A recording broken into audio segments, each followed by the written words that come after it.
Hey, what's up? This is Megan Martinez from the Good and 20 podcast, and you're rocking with the Chicago Clubhouse podcast, where they think they know everything, but they don't know shit. Hey, young world, what's good? It's your boy Bernard Berrien, aka B Twice, and when I go podcasting, I make sure to rock with the Chicago Clubhouse podcast, where they think they know everything, but they really don't know shit. Twice.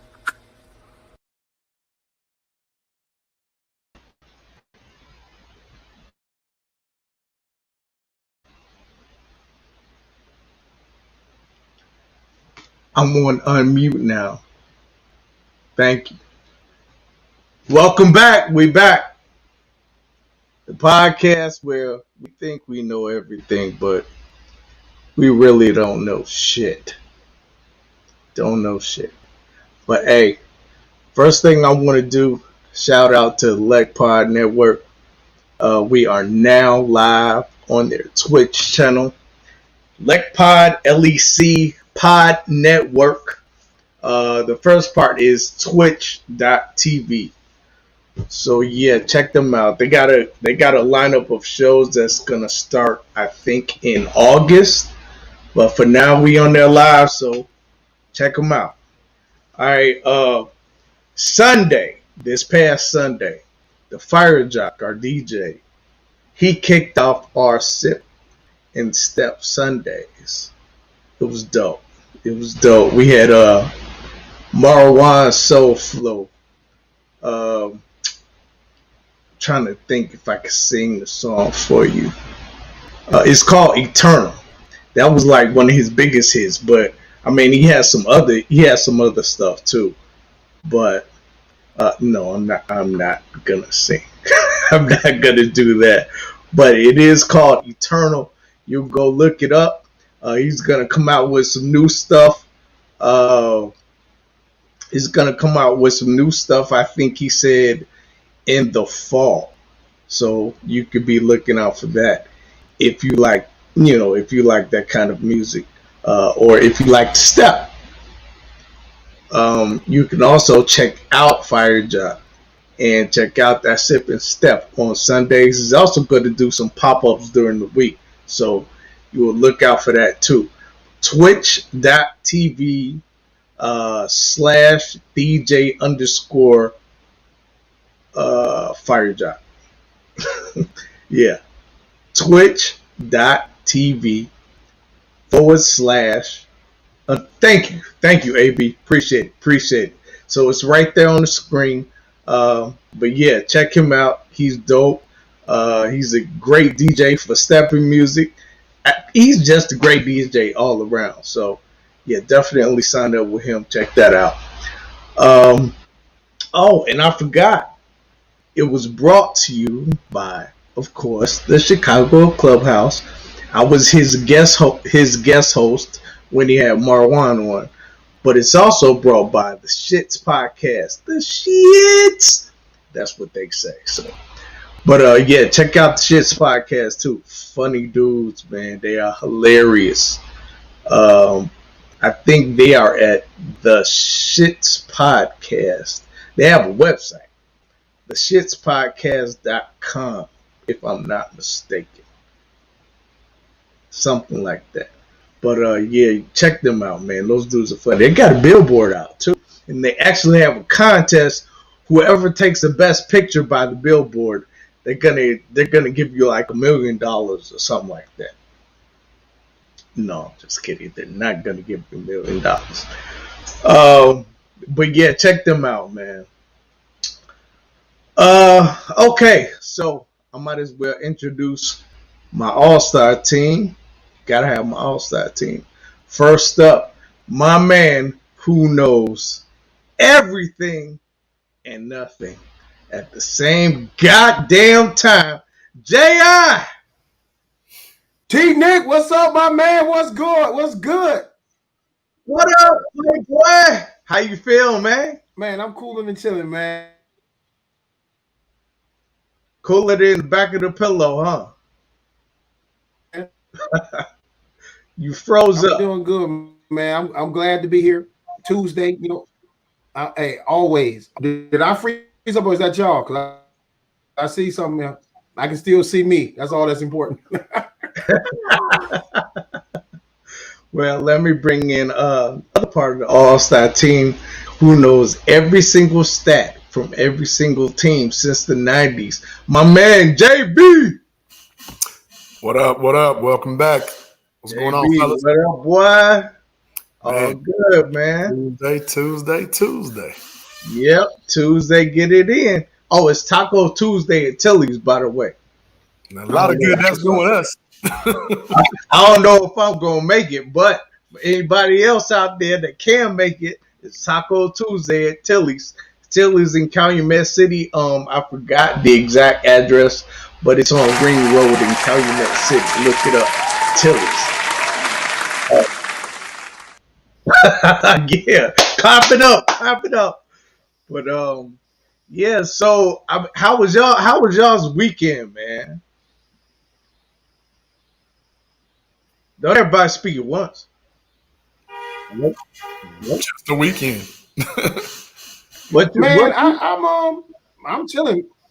I'm experiencing a long weekend, so I'm good, man. I'm still having a weekend hangover. It's Tuesday, but hey, nothing too weekend hangover bad about that. JB, Hey, from the sober guy. Peaceful. Yeah. As long as it's peaceful, it's a good weekend for me. Did you have a shorty? I always have my shorty, man. Oh, okay. Well, yeah, it was peaceful then. You ain't do shit. Some way or another, I always got my shorty, man. Yeah, you ain't do shit.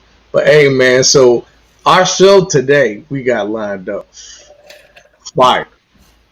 I can't wait. First, we have a special guest. I'm not going to say his name yet. I'll wait for him to get here, but he's a former Chicago Bear tight end. We're gonna chop it up with him for a minute, and then what is it going? Oh, the new segment, J.I.'s Third Eye. I can't wait for that. AB put together a nice little intro for that. We'll get to it when we get to that segment, but I can't wait. And then Erica is back because you all said you wanted the shy segment, so she's gonna come back with that. And then I made a post the other day about Portillo's not being all that. No, it's not. It's really not. And I have one of the people that was opposed to what I said. She was almost offended. She's going to jump on the pod for a second and kind of argue her point. What's there to argue? Some people's taste buds are just bland. So of course Portillo's would taste good to them. You know what? I was listening to The Score 670 with Danny Parkins, who is a white guy. And he was talking about chicken. And one of the guys that he was talking to, they were talking about what's that new chicken place? Not Chick-fil-A, but the other one. It's a drive-through chicken place. All they serve is chicken. Cane's. Yes, Raising Cane's. They were talking about that. And the other guy, who happens to be white, well, Raising Cane's. So he said, "Oh, that's white people chicken." He's white himself, but he said, "Oh, that's white people chicken. They don't put flavor in anything. They don't season anything. That's white people chicken. I don't like it." And he was white. I thought it was funny. Evidently, you all didn't think it was so funny, but I thought it was funny. So I'll tell you something that's not funny. What's that? You had me watch The Shy for the first time ever. Right? Yeah, and I wasn't on it. And you might have had to be there. You might hold on, Jay. Had to be there. Not only wait, you breaking up bad, but not only work on that delivery in it, You ain't warned me about certain things, brother.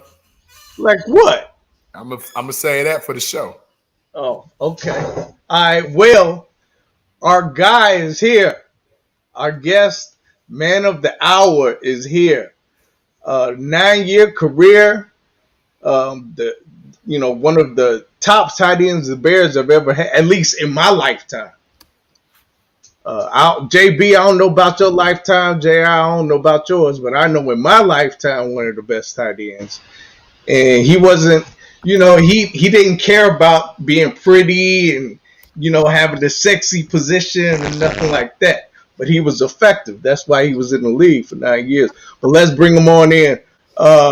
Mr. John Gilmore. Clap it up.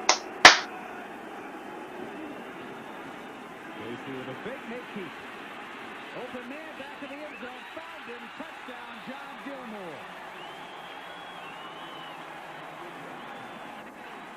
And when you got a Rashard Casey, you get him on the corner with an assortment of receivers, and he either runs it in or picks somebody slap wide open. Nice job by Rashard, biding his time, waiting for the backside tight end to get across. Nice, easy throw to Gilmore for the touchdown. Up. John, welcome. Welcome to the show. What's happening, man? How you doing? We can't hear you.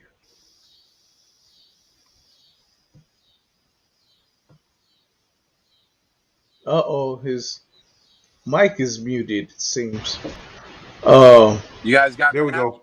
Okay, yeah, Yeah. we can hear you now. We can hear you now. How you doing, man? No, I'm good, man. I was just saying you guys went back in the archives for that clip. yeah, we did. Our guy AB, he's a producer. Come in here for a second, AB. He went and found it. There he is. AB, I'm on mute too. Need you to email me that link, man. I'm gonna need that. I can do that. It's that I actually found it on YouTube, but yeah, I can do that. Or are hard to find. Gilmore touchdowns are hard to find. You're telling me, man.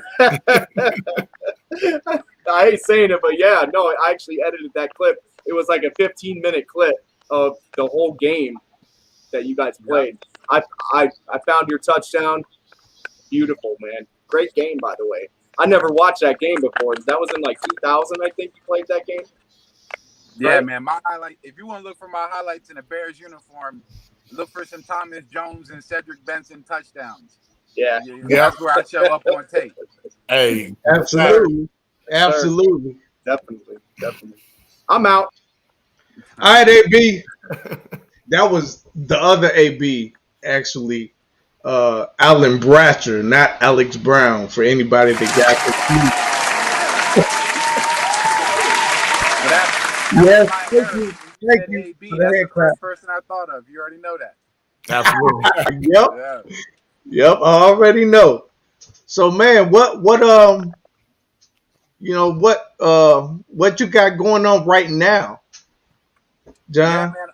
Right now, I'm based in Tampa, Florida. I ended my career with the New Orleans Saints, which I'm sure you guys probably already knew.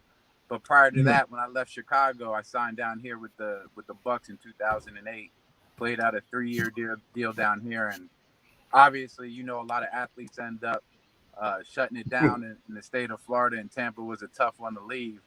So I settled in down here. The past 6 years, I've been running an advertising agency called Brand Thumb. We focus on B2B communications and some CPG companies in the food and beverage space. I say that, but right now we're working on some financial technology companies right now, which is a little bit outside of what we typically do, but they're fun projects. I got my hands in a few other businesses. I'm part owner in a chocolate company. I actually acquired a small stake in a chocolate company during COVID. They're based in Roselle, Illinois. Chocolate Inspiration is the parent company who I partnered with, and we launched a brand called Happy by Chocolate. You can check it out at happybychocolate.com. That'll be my one shameless plug for the night. But check it out, man. It's a really great product. It's a women-owned business, a group of ladies, ironically, who I met through a good friend of mine, former Chicago Bear, Des Clark. It was kind of an indirect connection. Back in April of last year, Des posted something on LinkedIn. He's very active on LinkedIn. I'm sure some of you guys follow him on his social channels, but he's very active on LinkedIn, and he promoted this chocolate, just really talking about how great it was. And being that we focus on branding for food and beverage companies, I obviously took a keen notice to it. And, if Des if he's going to say it's good, it's got to be good, man. I spent a lot of time with Des in restaurants out there in Chicago. In fact, I'm gonna take somewhat credit for his palate. Des will tell you he's a restaurateur, but I had to show him the way when he came out there from Denver. He's from Lakeland, Florida. He didn't know nothing about restaurants. I can assure you that. But, I had to put him on when he came out to Chicago. But he was talking about how great the chocolate was, and then when I reached out to him and heard their story, that things just weren't going right for them during that time. Everything was shut down. Everybody was trying to figure out. And fast forward over a year later, man, we collaborated, and now we're out here selling chocolate. So, Awesome. I stay pretty busy, man. I also do the pre and post game show for the Bucks down here. Been doing that for the past 3 years, so I cover the Bucks pretty closely. I do some speaking engagements. I do a little bit of coaching. So I stay involved, man. Wow. Yeah, you do. You got a lot going on. Yeah. Yeah, not to mention the kids. And somebody's been contacting me through the email. I put myself in that single father category. I'm divorced now 4 years, and I have a 10-year-old and a 14-year-old 50% of the time. And, you talk about gaining a greater respect for single mothers and just mothers in general. Boy, it's a full-time gig, but it's one of those things where right now I'm kind of in a position with where my kids are at in life. Am I going to make that investment in them right now, or am I, sacrifice those moments, for childcare, sending them to the friend's house, sending them to a performance sports trainer right now when I can do that work. So there it is. I really, and really, man, through COVID, I just really invested a lot more time in my family and figuring out ways to diversify my businesses. Right. Okay. All right. Man, So about inspiring, man. A lot of people, they don't know what they're doing after football. You got a plan and a roadmap. I like that. Well, it comes with a lot of learning lessons. When I first left the league, I knew I wanted to be in the advertising space. Back in 2009, I launched a nonprofit called the Gilmore Community Fund, which is based in Reading, Pennsylvania. Okay. In 2008, when I left Chicago and came down here to Tampa, I remember sitting on my couch and NBC Nightly News was doing a special. Tom Brokaw was doing a special on the poorest cities in America, and per capita over 90,000. Reading was the story that they were talking about. We were the most poverty-stricken city in the country, and that's my hometown. That's where I'm from. And ever since that happened, man, I wanted to find a way to give back. So we started a nonprofit in the area where we revitalized parks and recreational facilities. We've done 9 to date. I partnered with Chad Henne, the backup quarterback for Kansas City Chiefs. We went to the same high school together, and at the time I think he was going into year 2, and I was in year 6 or 7. For sure, I had to be in year 8 then if I was down here in Tampa. So I was in year 8, and looking at life a little different. I had a baby boy at the time, and again, I was trying to give back, and partnering with Chad made sense. So going through that experience and trying to really gain some brand awareness, start something new, something different, and raise money in a very poor town. It was a humbling experience for me, but it was also a learning lesson. Under the grace of God, somebody reached out to me, a marketing agency. They took us under their wing, donated all their business in kind, and to see where I was to where they took me, I knew then that I wanted to be in that communication space. So I knew what I wanted to do when I retired. When you play, I know you said 9. When you play 10 years in the NFL, I hit that century mark. When you play 10 years, man, and you kind of find yourself in a position where you're behind the curve. I call it the corporate ladder curve, right? I'm behind that curve when it comes to my peers that left college. They've been climbing that corporate ladder and progressing, through life. It's not like I played a 2-year NFL career, man. I played 10 years. So Right. when you're so invested for so long, to transition out, man, it comes with a lot of challenges. And I tried, the normal road most people take, looking for a new gig. I actually managed a golf course for 8 months. Found myself in a role running a golf course. That's a long story in itself. And then I acquired a majority stake in a branded apparel company, and I did that because I didn't have that expertise in the advertising space, and I knew getting my feet wet in that space, call it low hanging fruit.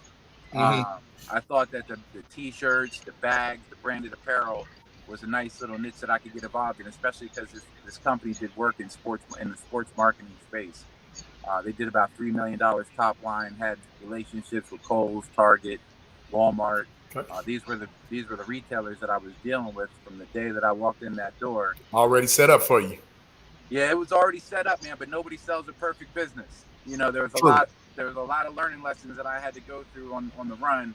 And Warren Buffett has a saying: when the tide rolls out, you'll see who's been swimming naked. And that's what happens. That's what happens when you go into these businesses. So the first year was a bumpy road. It was like, man, what did I get myself into? Made a lot of sacrifices. I know you guys know about those 12, 15-hour days, those work days. I had a warehouse with 17 employees, 20,000 square foot warehouse, 17 employees. It was for somebody that's never run a business before, man, it was quite the learning experience. So I did that because I wanted it to be that stepping stone to what I'm doing now. And fast forward 4 years past that, man, I'm now in the space of really leveraging my ideas and my brain versus having to sweat it out in the sweatshop producing t-shirts. Right, man. That's awesome, man. That's real awesome. And then just think, 10 years, the average person is what? After football, 10 years, 20, 33, 34 years old, 32 years old. You still got a whole lot of life left. And you was able to produce that, man. That's awesome, man. Kudos to you, bro. Real talk. No, I appreciate that. Look, I've been blessed. It's been an interesting journey. I never, you kind of mentioned it on the lead in. I consider myself a blue collar worker in the NFL. When I came into Chicago, I actually got drafted by the Saints in the 6th round. And that year, it was a big draft, man. I think there was like 22, 24 tight ends that got drafted that year. It was a tough year for a blocking tight end to come out. But I got picked up in the 6th round by the Saints, and I was pretty sure I was going to get scooped up by Chicago.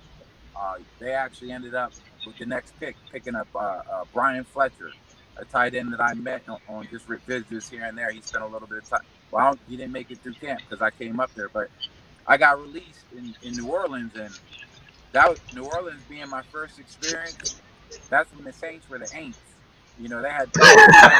They were wearing the paper bags on their head. Jim Haslett was the coach. Hollywood Joe Horn. I mean, the whole team was Hollywood. And coming from Penn State, I was like, man, we did things a certain way. I was like, I don't know if this NFL is for me. Just the way that they handled themselves. It was just that lifestyle that I just like, man, this ain't me. And I remember when I got released, it wasn't like I was crying a river. I was talking to my agents like, man, I'm not even sure if I want to do this. And Wow. they said, look, we're on the phone with the Bears. They want you to fly in for a physical and put you on the practice squad. Let's check that. Let's just check out this one opportunity and we'll figure it out from there. And I was like, all right, let's check it out. Only because I was in conversation with the Bears prior to the draft. I was pretty sure that I was going to get scooped up by them. So I go up there and I fly in, man. And I remember when they scooped me up and took me down Lakeshore Drive to get a physical. And I remember talking to the limo driver like, damn, y'all got an ocean out here? Like, where you from, son? And I was blown away, man. I was blown away by the city, the beach. Everything that just the city itself. I came from the northeast, the Philadelphia side of Pennsylvania. So that city, that urban life, that's what I'm used to, and to see that type of lifestyle in Chicago, a clean city. I just fell in love from the minute I saw it. And then when I went out to the facility and met with Jerry Angelo, the GM at the time, he sat me down and he said, look, I didn't like what I saw on film, in the preseason with the Saints, but I don't think you got a fair shot down there to show what you can do. We're going to put you on the practice squad. And he said, I guarantee you by the end of the season, you're probably going to find your way on the roster. He goes, I don't care if you catch one football for the Chicago Bears. If you block like I know you can block, you'll play 10 years in this league. That's what he told me. And I left that office on the first week of the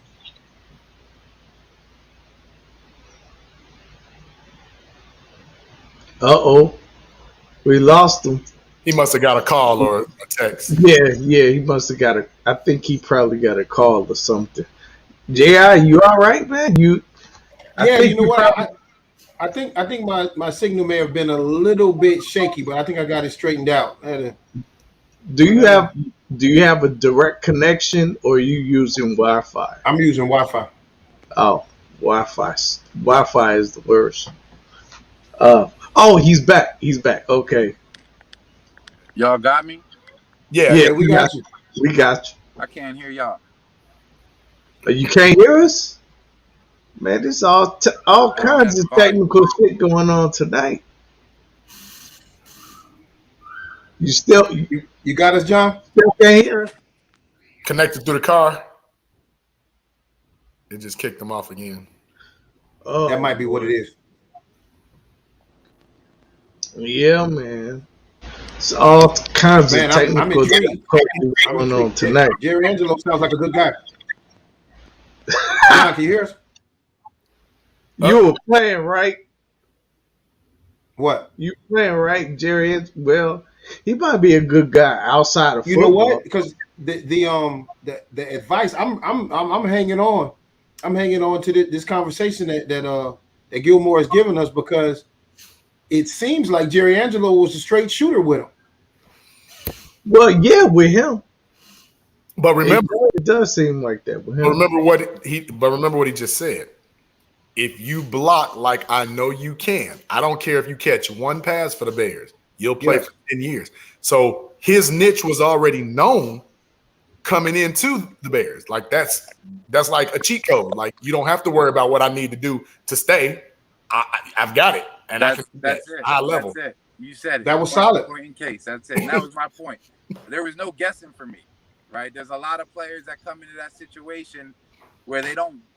Most of them, they don't know. They don't know where they fit in.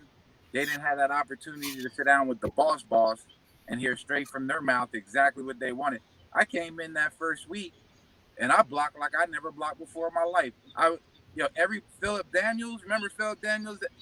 Yeah, I do. Yeah, defense. I do. Yeah. Defensive end. Number 93. Man, Philip was a grown ass man, 320 pounds, playing defensive end, and he was a vet at the time, man. And I, as a rookie, the GM just told me if he blocks like he knows I can block, I'm gonna be on the roster and I'm gonna play 10 years in this league. So I was coming off the rock a certain type of way, and them veterans weren't playing that. Like, yo, you need to slow down, son. And but man, every opportunity that I had on scout team, I tried to make the best of it, and it was really owning that role, right? That blocking, inline blocking role. It was a role at the time that nobody wanted to do it, and I owned that position, man. And 10 years later, I saw Jerry Angelo my last year when I was down in the Superdome. He was out on the field pregame with Ed Warner, and he calls me over. He's like, Ed, meet John. And he told that story about the 10 years in the league, and it was a proud moment for him, man. Jerry Angelo was a good dude. He was good to me during my time there. Ryan Pace, that's another guy I got some history with. Ryan Pace, when I got drafted by the Saints, right? Ryan Pace was the dude that picked me up in the minivan from the airport when I came down for minicamp. He was an intern. Wow. Okay. Wow. Ryan Pace was an intern. That was back in 2002. And then fast forward to my last year in the league, when I came back, they went from Hazlitt to Sean Payton, right? They went from Aaron Brooks, and they got Drew Brees. So the whole team changed. And when I went down there and signed with the team, my 10th season, when I went upstairs to sign my contract, Ryan Pace comes walking out of his office. He's like, "Do you remember me?" And I didn't. And he's like, "Man, I was the guy driving you around to all your meals and picking you up at the airport, when you were coming in for your mini camps, man." He was an intern at the time. And then when I came back 10 years later, he was the director of pro personnel. Come on, John. You got Hollywood on him. You don't remember the interns and the van drivers? What's up? He was the gopher at the time, man. Like, Yeah. You don't remember the little people? Fast forward 10 years later, that's a lot of drivers. Yes. So I got a question, John, with the multitude of coaches that you played for. Here in Chicago, we kind of gave Dick Duran a lot of grief, man. How was Dick Duran as a coach for you? You know, Dick was there my rookie season. You know, and then right. Yeah, Dick was there my rookie year, man. Man, Dick wasn't that fiery type of coach, man. He was a laid back type of dude. You know what I mean? He coached the defense. He didn't coach the offense. I had to work with John Shoop every day, right? Mm-hmm. John Shoop was out there. You know, that my experience working with him for I heard he was wild. John Shoop was a wild dude. And but you know, Dick Duran was a very laid back guy, very personable, the type of guy that would come up and have a conversation with you. You never felt uneasy around Dick Duran. Like, you felt comfortable. And maybe that could be a good and a bad thing. You want to be on the edge a little bit when you're around the boss.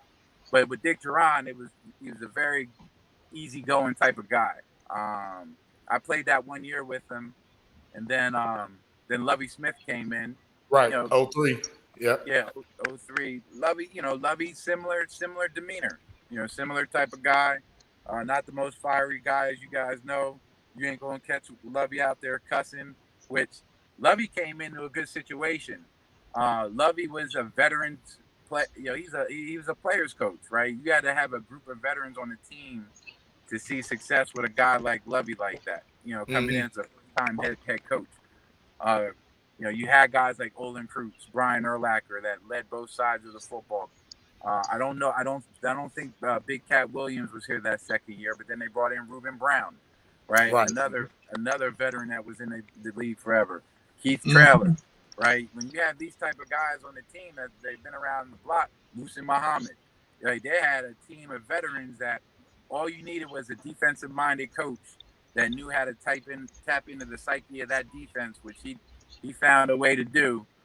Them boys hunted like I've never seen a defense hunt before. Those Lovey Chicago Bear defenses, and he saw success, man. And we went to the Super Bowl. You know, that Chicago Bear defense led by Lovie Smith and offense led by Rex Grossman. So you do the math. Right. So how did you like Rex? What's that? How did you like Rex? I really liked Rex. You know, Rex's character was cool. He was just a laid back dude. You're not gonna find one person on that team that said that they didn't care for Rex Grossman. He was that type of player. I mean, sure. During my time there, I played for 10 quarterbacks. Right. You know, historically, that's been an issue. You know, for the Bears, 10 quarterbacks. Now, when I came in, it was Matt Miller. Then we had Chris Chandler. Jim Miller. We had Chandler in there. We had Rex Grossman, Kyle Orton, Cordell Stewart came through there for a couple of games. Jeff Blake, king of the deep ball, came through there. Yeah, Henry Burris. I remember Jeff George played in a game. Jeff George. I remember that. I remember that. Yep. Off the practice squad, off the heat. Yeah, Jeff George, man, my man. Yeah, you talk about old school. He had the type of knee braces that they had to wrap up with separate wrap. There was no Velcro straps, no metal. It was just like this. It looked like rolled up towels that he would put around his knees. I mean, he was old. He was old school. Yeah, man, there was a lot of them that came through there. Henry Burris, my rookie. Yep, Henry Burris. Henry Burris. Hey man, Jim Miller was so unmemorable. You said Matt Miller. you called him Matt Miller. He was that unmemorable. What was Miller's first name? Jim Miller. Jim Miller. Yeah. Jim Miller. Yeah, that was my rookie year. Jim Miller. Yeah. Yeah. There was a lot of Craig Krenzel. Oh God. Krenzel was in there. He was in the mix. Here's the last one. I'm going through the whole list. I think the last one that got playing time when I was there, and y'all probably don't remember Jonathan Quinn. Yeah, Jonathan Quinn. Yes, yes, we do. Yes, Unfortunately, we remember, but he was not good. He was not good. everybody seems to have great things to say. We talked to Rasheed Davis. He was raving about Rex. Like Rex was really, really that dude for y'all. Like Rex was all right. But the thing about Rex was he played with a lot of confidence. Mhm. Rex was a confident player, short-term memory. He went out there and played nice. It didn't matter if he had 3 interceptions, he was still gunslinging it and throwing it up. Short-term memory, and he had a great supporting cast man with that backfield. Right. Cedric Benson, Thomas Jones. Mhm. And don't discount.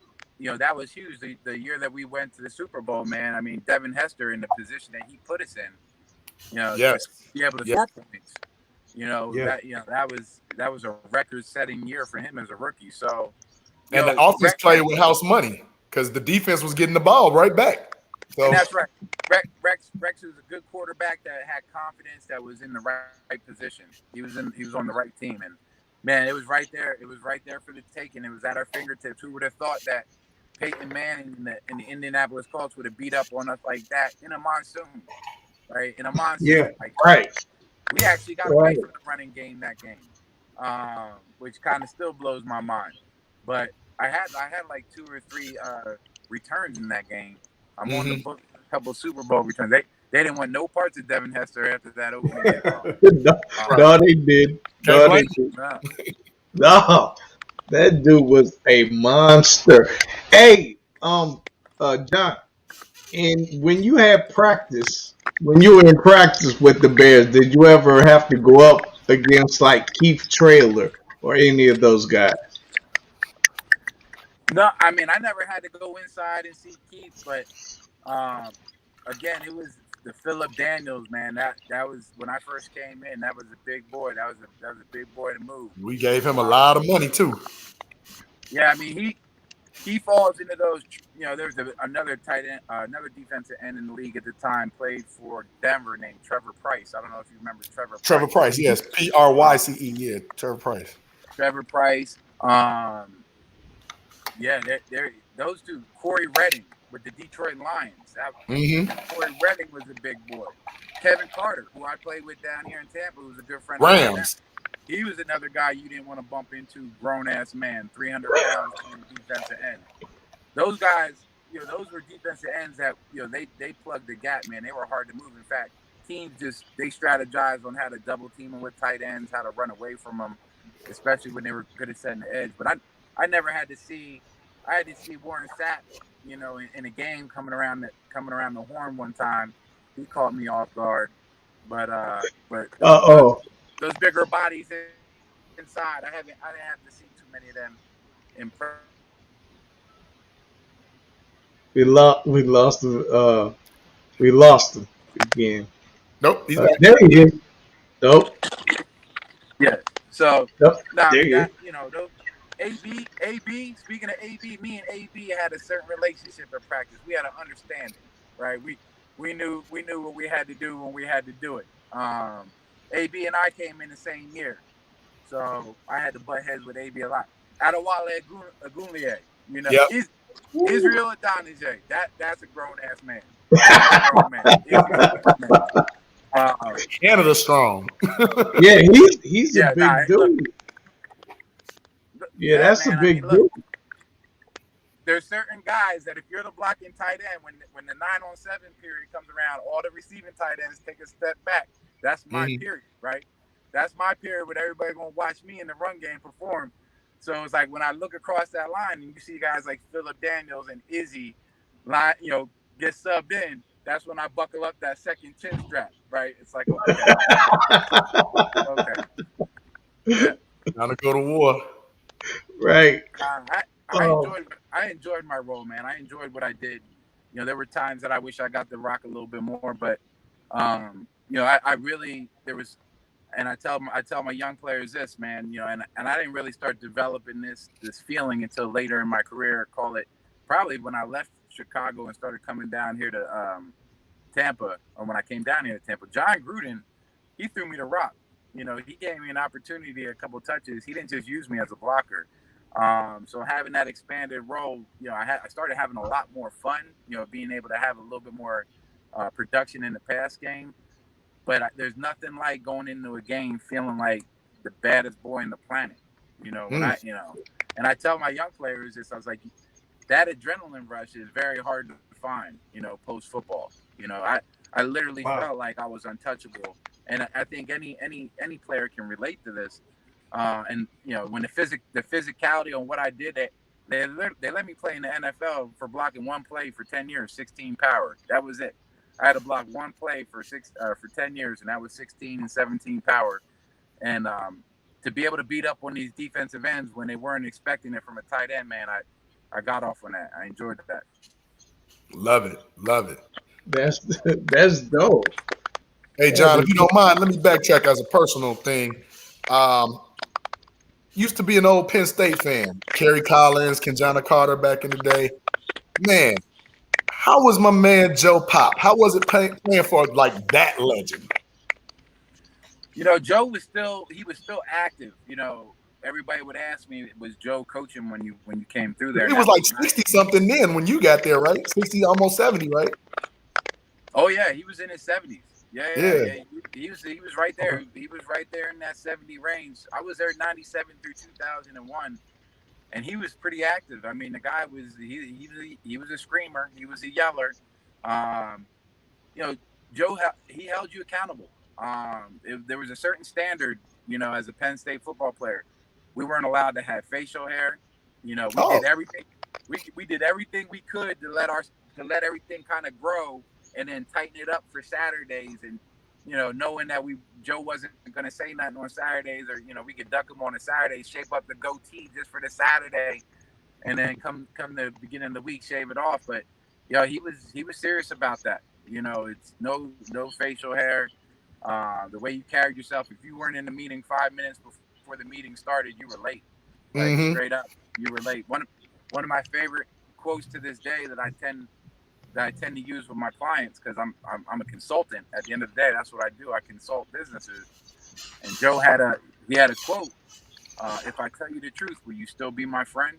And it was always a precursor to one of those statements, right? Like, okay, what's coming next? And right. But if you think about that statement, if I tell you the truth, will you still be my friend? How often do people tend not to tell the people they care about the truth because they're afraid it's going to hurt their feelings? Right. He kept it raw, man. I mean, he would straight scream on a football field if he didn't think you were a player and could play on Saturdays. He'd let you know about it. But at the end of the day, he was all about producing quality men. I can't tell you the amount of times we had to hear that we had an 89% graduation rate, in Division I football. That was always stressed to us. If we had a night class, and I think some guys took advantage of it, if we had a night class, there was no questions asked. He was running you out of practice, like, get out of here and get the class. So yeah, I mean, he kept us accountable, man, and that brotherhood, that Penn State brotherhood runs deep. You mentioned some good ones there, and Kenjana Carter and Kerry Collins, but just that community, man, is a strong one, and that really stems from him. Yeah, I was a fan on Saturdays, man. And I went to Michigan State, so me being a Penn State fan, early before I went to Michigan State was great, man. Like I said, watching that little dude on the sideline just getting in people's face, man, just that love, that energy, that vigor, man. And y'all had great success, you know what I'm saying? No, he kept, I mean, that was consistent. That wasn't just on game days. That was consistent. So he had the juice, that's for sure.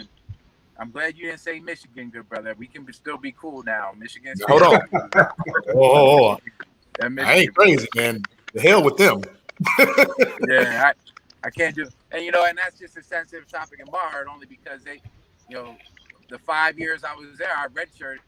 I never walked away with a win against them boys. Oh. Yeah, so that's a herpes. And Chad Henne being a Wolverine, obviously that was a tough one for me too. But I'm not a Michigan fan just on the strength of that. They always kicked our ass, and it didn't feel good. In fact, my freshman year up there, they had Charles Woodson. I remember that was the first time. They did. Yeah. Wow. That's probably the only time, including including the NFL. I've gone up in the NFL and got pictures with some cats before, like, yo, can I get a flick? Back then, we weren't trading jerseys. Like, you know, when I played in the NFL, the whole jerseys exchange wasn't even thought of yet. But when I was a freshman at Penn State, man, Charles Woodson was so good. I was close to going up. Was that his Heisman year? Huh? Was that his Heisman year? Yeah. I thought so, right? 97. That year. Yeah. Yeah, he was fun to watch. On defense, too, it was just like you never knew what he was going to do. Antoine Randall was another one, right? Sitting on the bench, watching him go out there and perform. Indiana, yep. He was a human joystick. Like, he had that. He was a fun player to watch as well. Those two guys where walking off the football field in college, I was like, man, they're going to do big things. They were special players. Mr. Hope High Profile is putting you in a trick bag. I don't even know if I want to ask you this question. What does it say? So, as a Tampa Bay game analyst, how do you feel about TB12 with him being from Michigan? You don't have to answer that if you don't want to. No, I'm going to answer it. I've gone on record and already expressed my feel. I love Tom Brady. Tom Brady's all right by me. I love Tom Brady. In 2019, I wasn't a Tom Brady fan. I couldn't stand Tom Brady. I love Tom Brady. Yeah, he'd have been better if he was at USC or something, though. Yeah, no, I'm gonna look past it. Tom Brady. Yeah, I mean, it's really hard to really break down the value he brings to the team. Somebody texted me the other day and said, "Do you have any connections with Tampa Bay Rays tickets?" And I said, "Look, I don't have any connections in the ticket office right now, even with the Bucks, because during COVID they furloughed a good chunk of their ticket office, right? You know, the Bucks. Okay. The Bucks always struggled to put people in the seats the past couple of years. Always available seats, right? They had to come up. They had to keep a ticket staff beating the phones to sell these tickets. They went ahead and signed Tom Brady in the offseason and didn't bring a good chunk of them back because they sold out in minutes. You know what I mean? And that's the power of Tom Brady. You know what I mean? And his ability to keep a complete team intact. I mean, these guys were giving up breaks to stay here, you know, just to be a part of this ball club. They brought back the entire starting offense and starting defense from the Super Bowl. They're all back again this season intact. Right. And a lot of them didn't really get what they could have gotten potentially on the market. You know, they took some concessions to stay here and be a part of this team. And a lot of that is because of one human being, Tom Brady. I mean, I very rarely have seen the impact that one player can make of this magnitude, man. And it's a very interesting dynamic thing. And I was even looking at a story where they were talking about the successes of other sports teams when he's in that market, going back to the Red Sox days, the Celtics, right? And they started breaking down the rate, you know, with the Lightning, you know, winning the Stanley Cup. Those stories were coming out. Do I think they're connected? I don't know, but the guy won 8 Super Bowls. There's something special about him, and I'm glad he's on our team. I love Tom Brady. So are you one of those that feel that he did run kind of like run into a ready-made team? Because that team, even though Jameis 34-30 famously with 5,000 passing yards, that team was not a bad team. That was a great team, a really good team. They just needed that little push to put them over the edge. Well, I think our offensive line played significantly better this year. A lot more consistent. The rookie that y'all got, he's a man. Did you see the clip that's floating around of him on the internet the past couple of days? No, I haven't. He's only going into his second year. He's a second-year guy. Yeah, he's a good player. They got, you know, they did a good job scooping him up. Arguably, last year, probably one of our best offensive linemen. If not, he probably graded out the best. Absolutely. He probably graded out the best along that offensive line. A very powerful, strong kid in the run game. You know, accountable in the pass game. You know, they were all a lot more accountable in the pass game because of Tom Brady back there this year. Mm-hmm. But, you know, Tom Brady, you know, they had to mesh a little bit as a football team. It wasn't like they came in here lighting it up from the door. They struggled a little bit earlier in the season just trying to build that chemistry. You know, Chris Godwin, Mike Evans, they're not that slot type of receiver, that dink and dunk type of receiver that Tom Brady's used to working with all the time. This guy's a game manager that moves the chains. Those are guys that stretch the field, right? That's what they're known for. True. And obviously Chris Godwin, his intangibles is his ability to produce in the run game. That's what makes him special, kind of like an Allen Robinson. But anyways, yeah, they had to build that chemistry because it was different players, they had different skill sets, and he definitely had to adjust. But we started out a little rocky, man. All the national media was ready to just throw all this shade on Tom Brady. I'm looking at the tape. I'm like, man, he still got it. And I was the one saying, I don't know if he can push the ball down the field like he used to. That was my take prior to the season.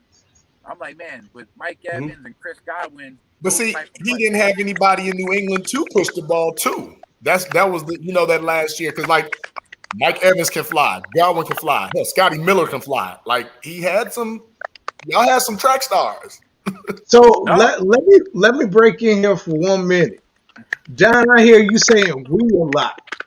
So are you now officially Tampa's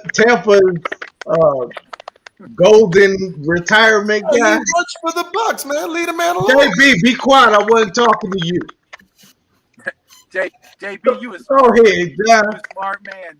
JB, I was just in the gym the other day, and I had this conversation with somebody. They said, now that you're out of the league and you played for 3 different teams, who's your team? And I said, whoever put food on my table. whoever helped pay the bills, I'm supporting. My son's number 1 NFL team is the Bears. No question. He got the Bears, all the Bears paraphernalia laying around. He was born in Chicago. So for him, the Bears is his squad. And I would probably say the Saints would probably come in second for him, and then Tampa. Only because Saints were my last year, so it was his oldest year for him, right? So he remembers it. And obviously being around that Drew Brees team, that was fun for him to watch. New Orleans, man, if you never experienced games in New Orleans, you definitely got to check that out. It's a different culture, and it's a very, very good place to be as far as a sports team. So, yeah, no, those would be in his order. But for me, obviously, I'm so close to the Bucks. When I say we, it's I know that team inside and out. I'm looking at them on a weekly basis, breaking down the tape. So I'm real close to them, and obviously putting the uniform on. They would have to be at the top of the list for me right now. Absolutely. So were you heartbroken when the Bears beat them by a point last season? That was a tight game, man. Again, going back to that defense. I mean, we couldn't score no points. We had to settle for field goals. We couldn't get in the end zone. And Tom was getting planted. Tom was getting planted. Who? Tom. He was getting planted. When you say that, when you said that, I thought that's what you said. But when I think about that game, I just think about that clip of Tristan Wirfs, who we just complimented, getting scooped up by Khalil Mack after the whistle. I don't know if y'all remember, just getting dumped. The hip toss. Yo, Khalil, I mean, he showed a different level of strength just in that one clip and being able to do that, number one. And number two, it was like that welcome to the league, young man. And Tristan, again, he was having a heck of a year leading up to that. I know he was humbled. And that's I bet he was. But no, that's what's great about the NFL, man. Going into that, Tristan Wirfs, all he thought about all week was number 52, right? Right. When I had to go up, the few times that I had to go up and play in Baltimore, you better believe Terrell Suggs was on my mind all week. So, Khalil Mack was on his mind all week going into that game. And, for him to have success like he had this year, but still get humbled by a great player like Khalil Mack, you've got to humble these young men, especially one that are seeing success. It just keeps him hungry. It gave him something to go back to the drawing board as a rookie and work on. And definitely. And it's a great thing that it took Khalil Mack to do it. So, right. You're going to get it done by one of the best. Right. That's true. So here's a hard question. Objectively, as a football guy, do the Bucks still win that Super Bowl if the Chiefs have their 3 starting linemen? That's a good one. That's a fair question, because obviously that was a hot topic going into that game. Because they did play in the latter part of the year. They did have a shootout. Well, they had a drubbing, but then Tampa Bay came back in the later, quarters. But I think Tyreek Hill had like 200 yards or something at the half, or something crazy like that. The Bucks were playing their best football come Super Bowl, right? I mean, hands down. When you look at it on tape, the way they came together as a team, you couldn't have scripted any better. They were playing their best football in February, and that there was no blip on the screen. They progressively got better every week. But if they had their full line in place, the Bucks had a fair shot. They had a real shot at winning that game. Would have Patrick Mahomes take the beating that he did? Probably not. But it had been a closer game, a lot more entertaining game, in my opinion. But I think the Bucks had a real shot. I really do. I was not to switch it up, but that's my answer on that. With the rematch with the Bears, I did want to see the Bears. I wanted to see y'all get past the Saints. Because that would have put you guys coming back down here in Tampa, and I wanted to see that matchup again in the playoffs. So did we. No, I didn't want to go. Yes, so did we. I didn't want to go back down there and see them in the Superdome. But that would have been that playoff rematch would have been a nice one. That would have been one that would have been a better game than the Saints game. Agreed. Been a better game. Absolutely. So Tampa Bay is playing. They're playing the Bears when October, is it? They're in October, late October. Yep, they're playing in October. What hat are It's like you? week 4. Are you wearing the Bucks hat, Bears hat? Yeah, if I'm keeping it real, I ain't wearing no Bucks hat. I don't be wearing. Yeah, I don't be wearing the paraphernalia like that. I'm fucking with you, man. It's gonna be hard to get me back in the studio after last year. I mean, I was doing the shows from my patio. I was doing right. I did my birthday show. I did from a bungalow. My girl took me to a bungalow over in Anna Maria Island, and I did the show from my bungalow. That's what's up. So it's gonna be tough to get me back in that studio. I think we're gonna do like a little hybrid approach where we do the 1 o'clock games in the studio. We broadcast from iHeart. We don't broadcast from the stadium. We go into iHeart and broadcast from there. And I think the later games, and we have a lot of late games this year. So they're gonna let us, I think, do that remotely, man. And cool, a lot of prime time. You all are full capacity, right? What's that? Like you all are full. Like the stadium is open, full capacity. Oh yeah. We're open. We're in Tampa, Florida. We're wide open. I mean, How was that transition, John? How was the transition from working in the studio to doing things remotely? Like it seems like it was seamless. Well, the chemistry of being there with your co-host and my co-host, he's a legend down here in the game. His name's Ronnie Night Train Lane. I mean, he's been doing radio for I've heard that name 40 years. I mean, he's been in it a long time. He's that drive time guy on our talk show radio down here on 620. So yeah, that chemistry with Ronnie, that you can't really replace that, because we didn't even work with a visual this year. We didn't have any type of video to look at each other. It was strictly audio. So there was early in the season, there was that talking over each other. You couldn't feed off of each other with the body language and when you were going to pass it. We bring other people in the show, people from the stadium, people from the other team, other beat reporters from the other team, local beat reporters. We bring them on for an interview. So to not be able to be there in the studio with Ronnie for the first couple games, we just didn't know how to pass it off.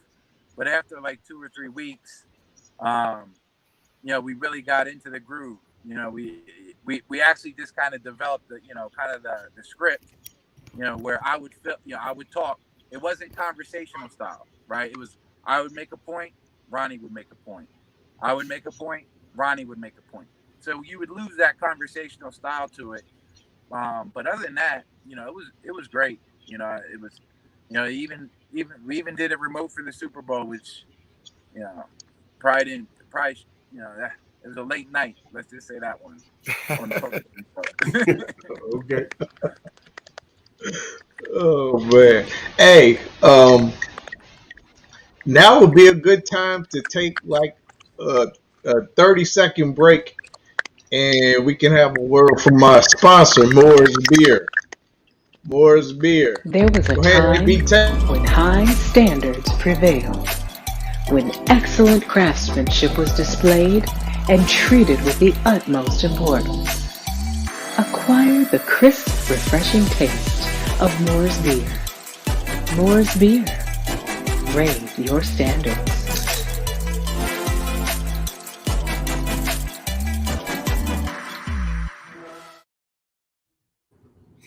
All right, now, boys. And we back. We back. Yo, that's all John right. Gilmore, former Bears tight end. Yeah. What's that? You got the beer. You working in the beer sponsors? I'm liking it. Oh yeah. You know, we're trying to do something, man. That's actually a black owned beer here in Chicago.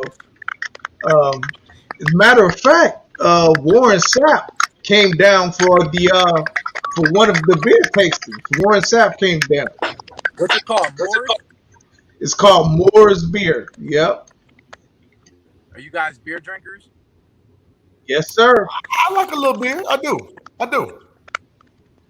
Yes, Are sir. you a connoisseur? You got something for us to try? Oh, look. Right now, I turned over a new leaf this past Monday. Not this Monday. This Monday, I turned over a new leaf. You know what that's like, turning over new leaves. But coming out of that 4th of July holiday, I said, I need to turn over a new leaf. So Yeah. Everybody said that every 4th of July. Every 4th of July, man. I ain't drinking no more. I got to do something different. Then we go right back to it. Hey, T, what you doing for happy hour, man? I'll be there. I like the heavier beers. That's the thing, man. I like the IPAs. I like beer with some flavor. If I'm gonna sip on a light beer, it's gonna be a Miller Lite. But I like beer. If I'm gonna drink a beer, I like a beer that has some flavor to it. Absolutely. I ain't got time to play with that water. Moore's definitely has flavor to it. It's like it's kind of like a Stella, but a little bit more flavorful. Okay. Yeah, I can mess with a Stella. I like Stella. Yeah. Yeah. So are you a bourbon drinker as well? Am I who? Bourbon drinker. Yeah, I went through a little bourbon phase. They got that Belvini. No, not Belvini. That's Scotch. What's that one bourbon they got down here that is always hard to get? I'll try to pick it up from my board. The one with the horse on top. You know what I'm talking about? The horse. Yeah, it's got the looking like a Monopoly piece on the top of the cork. Yeah. Dang, it's like $70 a fifth. You can hardly find them on the shelf. They only put out so many barrels on that. That Whistle Pig, again, that's another expensive one, but that goes down pretty smooth. Woodford, that would be something you could just pour over the counter that I would sip on. But that one, why can't I think of that one with the horse on top of it, JB? The one on the horse. I'm trying to think. It's like I said, I can tell you a Killwood, it used to be $62.99. I'm gonna keep it simple. If I'm gonna go to the bar and order, I'm drinking brown liquor. I'm not drinking vodka. I don't drink vodka. Amen. Strictly the hard shit. It's gonna be Crown Royal. That's what I'm sipping on the rocks. Crown on the rocks. I used to mix it with ginger ale until I was at home one summer. I go back to Reading, Pennsylvania with my family every summer, and Blanton's. Blanton's. I was gonna say Rolling Rock because there's a horse on that too. But okay. Yeah, that's a beer, dog. Yeah, Blanton's. That's a beer. AB. Crown on the rocks. That's it. My mom told me a couple of summers ago. She saw me pouring that ginger ale in the glass, and she laughed at me. She said, "Crown ginger ale on top of it, son." And I felt some type of way, so I've been sipping it on the rocks. So the reason I asked that is because I'm actually about to sample. I'm about to sample and review Scotty. You know, Scottie Pippen has a bourbon now. Mm. What the fuck is that noise? But yeah, Scottie Pippen has a bourbon now. That he collaborated with a guy from from the West Coast. It's called Digits. I got it right here.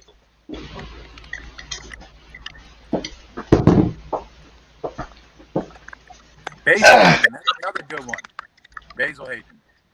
Oh yeah, Basil Hayden. Yeah, that's some good smooth stuff. That sounds expensive.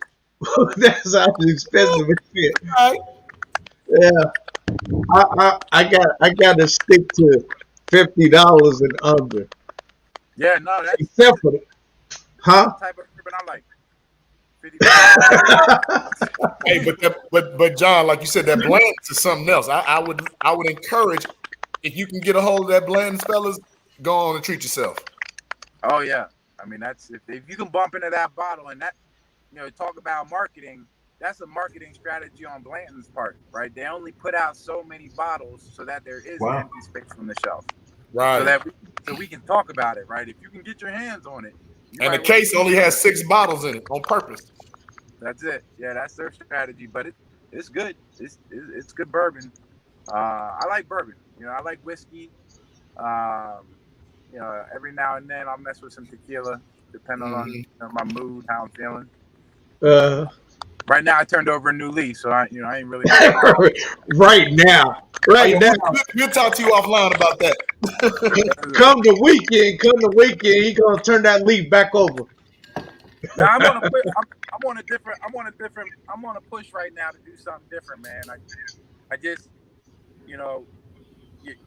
I try to stay physically active. And I was always voted amongst the tight end to be the fat boy when we retired. They're always like, "Oh, you're definitely gonna be the fat one, right?" And that was just because I was the blocking tight end, and I was just like, "Man, I ain't gonna be fat." And I remember Des Clark. He was a part of that group. They always like, "Man, you're gonna be the fat boy." And but I stay active, and and it's really transitioned to a lifestyle for me. I stay in the gym 3 or 4 times. I just do what's right for my body just to keep the weight off, because it comes on quick. We can pack it on quick. I don't need to tell you about the former players that I'm sure you've seen. We can pack on those pounds pretty quick. And when I put on that weight, man, everything hurts a lot more. So I try and keep it off. And going into the summer, everybody seems to be so focused on getting right for the summer. Then the summer hits, and then we just do things like the 4th of July weekend and every weekend before. And I just want to do something different. I always say to myself, I like where I'm at, and I like where I'm at now. My weight is good. I'm comfortable where I'm at. Am I the sexiest dude on the beach? I got a dad bod, and I'm cool with that. Like, I feel good in my dad bod doing my thing. But I'm in a place where I'm like, man, I just want to challenge myself to do something different, right? I always say, it's good enough for me, and it is good enough for me. But now, good enough needs to be a little bit better, just because I want the challenge, right? Just to see where I can take it. Right. Of course, yeah. How important is the diet? Oh, the diet's everything. The diet's everything. Yeah, I'm off of I'm off the food probably by 7 o'clock, 7:30. But my issue wasn't really eating, believe it or not. My issue was not eating enough. Man, if you can shadow me for a day, it's a very some days get pretty active, and I fast forward to 5 o'clock. Sometimes I'm looking at my phone or my watch, sitting and saying to myself, I haven't eaten yet, and this is even hitting the gym in the morning, and my metabolism was real slow. I would eat and I'd get full real quick, but I was still carrying the lbs. But now I'm trying to get that metabolism going again by eating more meals throughout the day. I have a window of time that I eat, but protein. I'm not going too heavy on the sugars and the carbs. I'm not one of those guys where I can go all the way like this is, I'm eating just green vegetables. I'm not eating any sugars and carbs, because that's not sustainable, right? I got to. No, it ain't. If I want a piece of that carrot cake, gonna stick my fork in it and put the rest of the slice back just to get a taste. Like I'm gonna give it a right? But it ain't that strict. But I gotta eat. I gotta eat to keep it rolling. Yeah. I got you. I can understand that. Yeah, me too, man. I want to get on some kind of regimen because my stomach is getting a little big, but I just love food too much, man. But I here, love food. I love food. I love food, and I got Chicago to thank for that. Like when I came out to Chicago, I didn't know much about food. Like I never had sushi before. You know, Chicago really switched it up for me.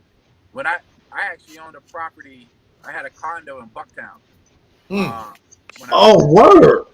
so my I last 2 I years, live close to Bucktown. my last 2 years in Chicago, I was one. Uh-oh, we lost sound. We lost There sound. we go.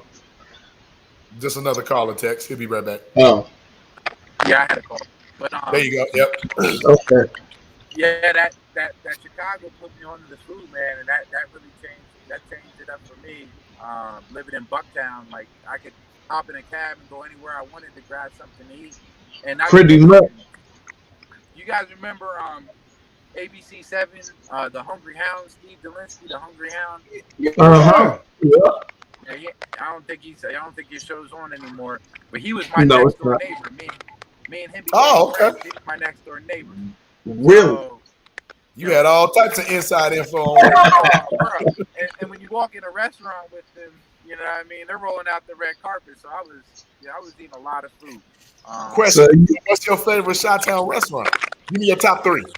good question. Top 3. Okay, I'm gonna go. Well, talking about sushi, and this is back in the day. I spent a lot of time at Japanese back in the day. Japanese, right? Okay. Yeah, which was, I probably could have found a way cheaper sushi spot. Now that I know what I know about sushi, I was paying a lot for Right. that. Joe Stone Crab would be on that list only because Mm-hmm.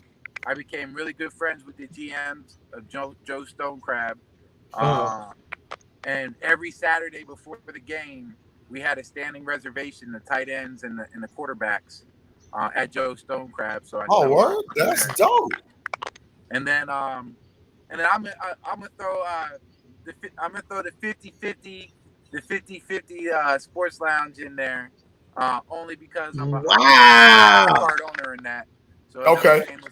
another The, shameless plug on that. Keep them on coming. division, the one on division, right? On division, yeah. I live right by that. Yeah, you make sure you keep Yep. supporting. You Oh, support they the got folks. great burgers, man. I'm gonna keep going there, Uh, especially now that I know that you part of it. Yeah, I'll be there. the burgers, the wings, that whole 50-50 restaurant group, they've done some nice projects in that area. Mm-hmm. We actually worked with them. My company, Brantham, we actually worked with them on a project. I don't know the status of it. It may be closed now because of COVID, but Apogee, they opened up a rooftop lounge called Apogee a couple summers ago that we worked with them on. Really, it was like a Okay. cocktail drink lounge called Apogee. But they have Roots is another one. The pizza spot Roots is another one of their spots. Um, they got a few restaurants. The Berkshire Room is another 50-50 restaurant group.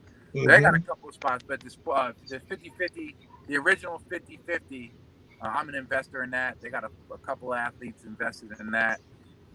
So I'd have to throw that on as number 3, just as another shameless plug. But Love it. there was another restaurant across the street from me where I used to live called, I don't know if you remember or ever went to. It's called Spring. It was called Spring. It was a small restaurant back Spring. in the day. Spring. That was on North Avenue, right there at that 5 corners. I used to go Well, to I'm the about to say, is that bar. around North and Clybourne? Yep, The North five and corner. Clybourne. Yep, Yeah, yep. okay. I think I did hear about that before, right? There's like a Middle Eastern, like a smaller Middle Eastern restaurant next to it that serves up Mm-hmm. like shawarma and pitas and all that. Down a little bit around the corner from that old Dominic's, that grocery store. That's exactly right. Yeah, Yeah. yeah, yeah. But those restaurants, man. Some of them, Spring's probably not even open anymore. I'm so disconnected with that restaurant scene now. I don't know what's going on out there. That's always changing. But man, I used to sit in the Gold Coast during the springtime, right outside Carmen's, sitting there, chilling, seeing the sights. Yeah, I used to have my little spots out there. Now you just didn't say the one spot that everybody seems to say, which is Gibson's. Everybody seems to say Gibson's. You know what? I ate at Gibson's once, and a good steak is a good steak, right? You can find good steaks a lot of different places. At the end of the day, man, I mean, Gibson's wasn't really throwing anything at me where I was like, man, I have to experience that. But Right. It wasn't the steak that drew the people in; it was the name. no, that's it. It was the brand, and The brand. You don't have to. I'm a branding guy, so no, I can't hate on that at all.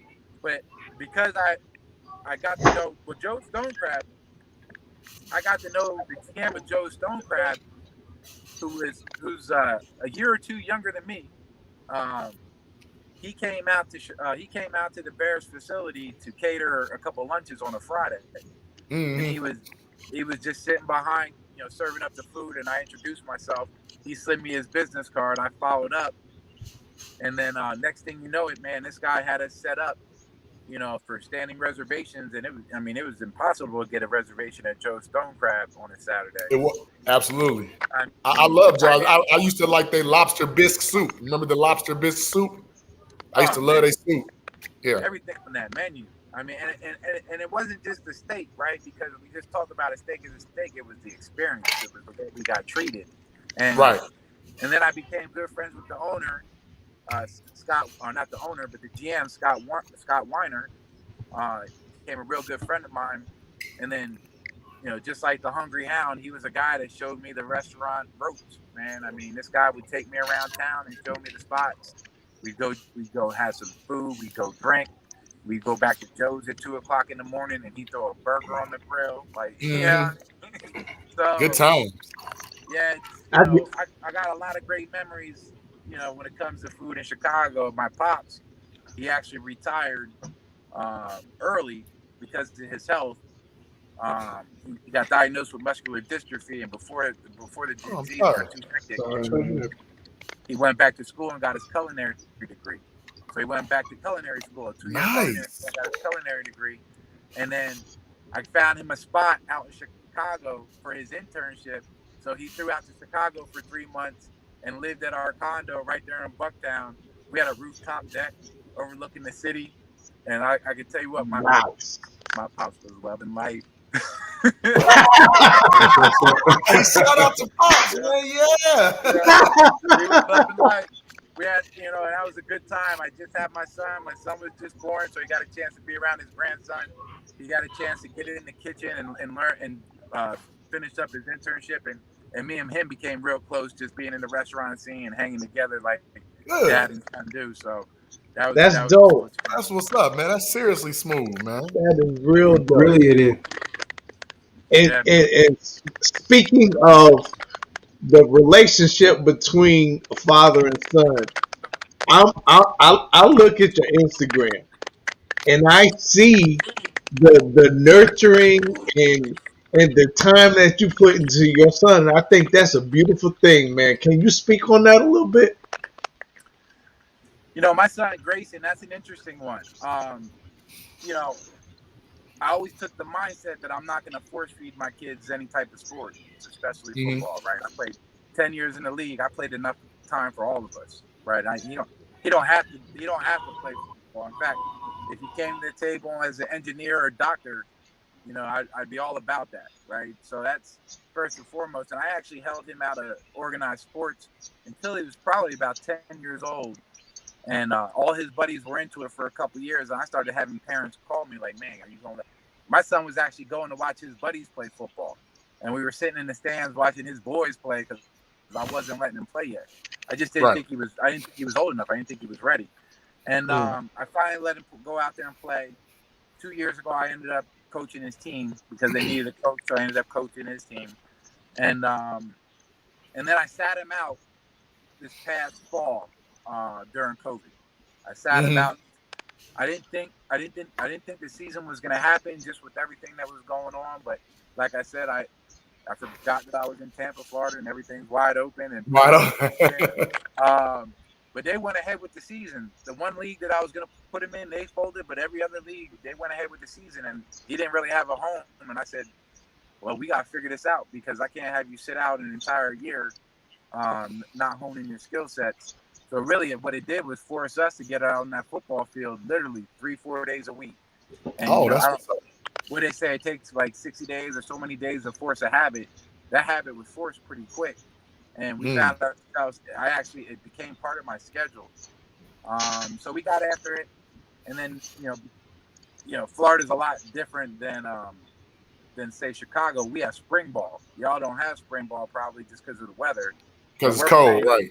We're playing in March. So he played this past spring. He balled out. I saw a lot of development in his game. But What position, John, is your son? The 14-year-old, right? Well, I'm trying to force this. Yeah, the tight end position, right? He's 6 foot, 175 pounds. So that tight at 14. So Jesus. tight end, I'm thinking is going to be the spot. But he got his hands from his mama for real because I cannot figure that part out. He cannot catch a hold, this boy. Oh no.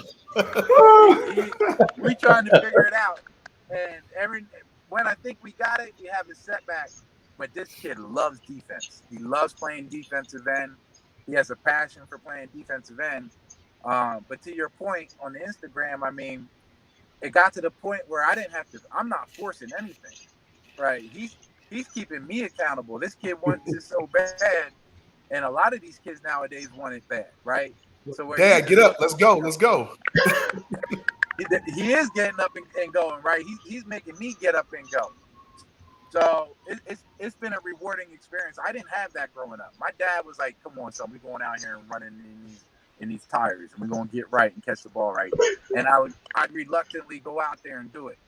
My son knows the routine, and he's all about it. And when he's in it, man, he goes hard. So I don't know where he's going. I've seen a lot of progress in his game, objectively. I didn't see that prior to this year because I'm not one of those fathers that's going to sit there and be like, my son's the greatest just because he's my son. Right. I'm going to I call spade when a spade is due, man. And he did a lot of great things on the football field this year. So we'll see where it goes for him, man. He's committed. I'll play my part where I can. I like to update everybody on Instagram every now and then with what we got going on. My Instagram is, and you could probably see that it's all about my family. I leverage my Instagram really just to document moments, in time, with people that I care about, so when I'm no longer walking this planet, we can look back on something and share a couple memories, when I'm not here. That's the way I look at my Instagram. You're not going to catch me promoting a lot of garbage on my Instagram just to put stuff out there. It really just comes down to the family and the people I care about. Right. That's what's up. Yep. So before we let you go, man, tell us this. New Orleans, Chicago, Tampa. Where was your favorite place to play? Chicago, no question. That's an easy one. Yes. No, that's an easy one. Yeah, no question. I still go back and forth on the direct message with a lot of guys on Instagram, just communicating and keeping in contact. And by far the best group of guys that I've ever been around, like collectively. I mean, I haven't been around a better group, since. And, that time spent with Chicago, especially that Super Bowl run, you have that type of year going to the Super Bowl. I don't think you're going to find too many of those teams that are going to say that I've been on a better team, right? The team you go to the Super Bowl with, it takes a lot more than just being able to go out there and perform. There's a lot of chemistry and relationships are built over a Super Bowl season. So all those guys that I played with were good guys. My last year in New Orleans was an interesting one for me because I had a chance to go full circle and see a team that over the course of 10 years went from the Aints back to the Saints, like that quick. So it was a real cool experience for me to come in there and see the way that Drew Brees did things and Sean Payton did things. I was just coming off of some time with John Gruden See, my time in Tampa was an interesting one because I caught 1 year with John Gruden, who I was really excited to play for. I'm a fan of the way Gruden approaches the game. Just coming from where I come from, that's the type of coach that I'm used to. Very loud, will get in your face, tell you Joe Paterno, right? If I tell you the truth, will you still be my friend? That type of coach. I enjoy being around him. And then my last 2 years, we went to we had Raheem Morris. Raheem Morris. Raheem Morris, Raheem right. Morris. And I Wow, mean, young guy. yeah, man, young guy and approach things in a young way. And he's the type of guy that everybody was pulling for, right? I mean, I loved Rob. I'll tell you a great story about Rob before we break. Just the type of guy that he is. His first year as head coach, I invited him up to Reading, Pennsylvania, my hometown, for our second annual Gilmore Henny event, right? And for a coach to fly to Reading, Pennsylvania for a charity event from Tampa, a head coach, I thought he was bullshitting. I was just like, you ain't coming up here. Like, he was like, nah, Gilly set me up. So I got him a ticket, flew him up there. He flew up with the tight end coach, Alfredo Roberts, and they had a blast. And I did a live auction. Prior to the show. We did a comedy show. And prior to the show, we did a live auction. And he, at the last minute, he said, yo, let's auction 4 tickets to a Bucks game, right? Actually, I had the 4 tickets already part of the auction. 4 tickets to the Bucks game and a hotel room. That was the prize. This dude went up to the stage, hopped on the stage, grabbed the mic, and started getting everybody hyped up. He said, look, here's what we're going to do. We're going to set up a private lunch with me. Yeah, it went up to like 10,000, right? Boom. He goes, not only that, I'm going to let you come to the office. I'm going to give you a private tour of the facility. I'm going to show you Gilly's locker. I'm going to let you touch it. I remember him saying, he's like, I'm going to let you touch it. And he was just, he was the highlight of the show. We had a comedy showcase, and this guy started the show with a bunch of laughs. And he was pacing back. He had his aviator glasses on. He said, put that Jay-Z back on. And was just sitting there nodding to the music every time he get hyped up, right? And he ended up auctioning the whole prize off for $25,000. Right? $25,000 on that specific item. Largely due to him going up there and showing his ass like Raheem does. And the next day, when I heard from the foundation and I got the final breakdown of what we made for the night, the CFO of the organization said to me, she goes, and just so you know, your coach came to the silent auction at the end of the night, the silent auction table, and ran his credit card for $5,000. And I was just like, man, respect. So, Wow. When guys do that, coaches do that for their players, man.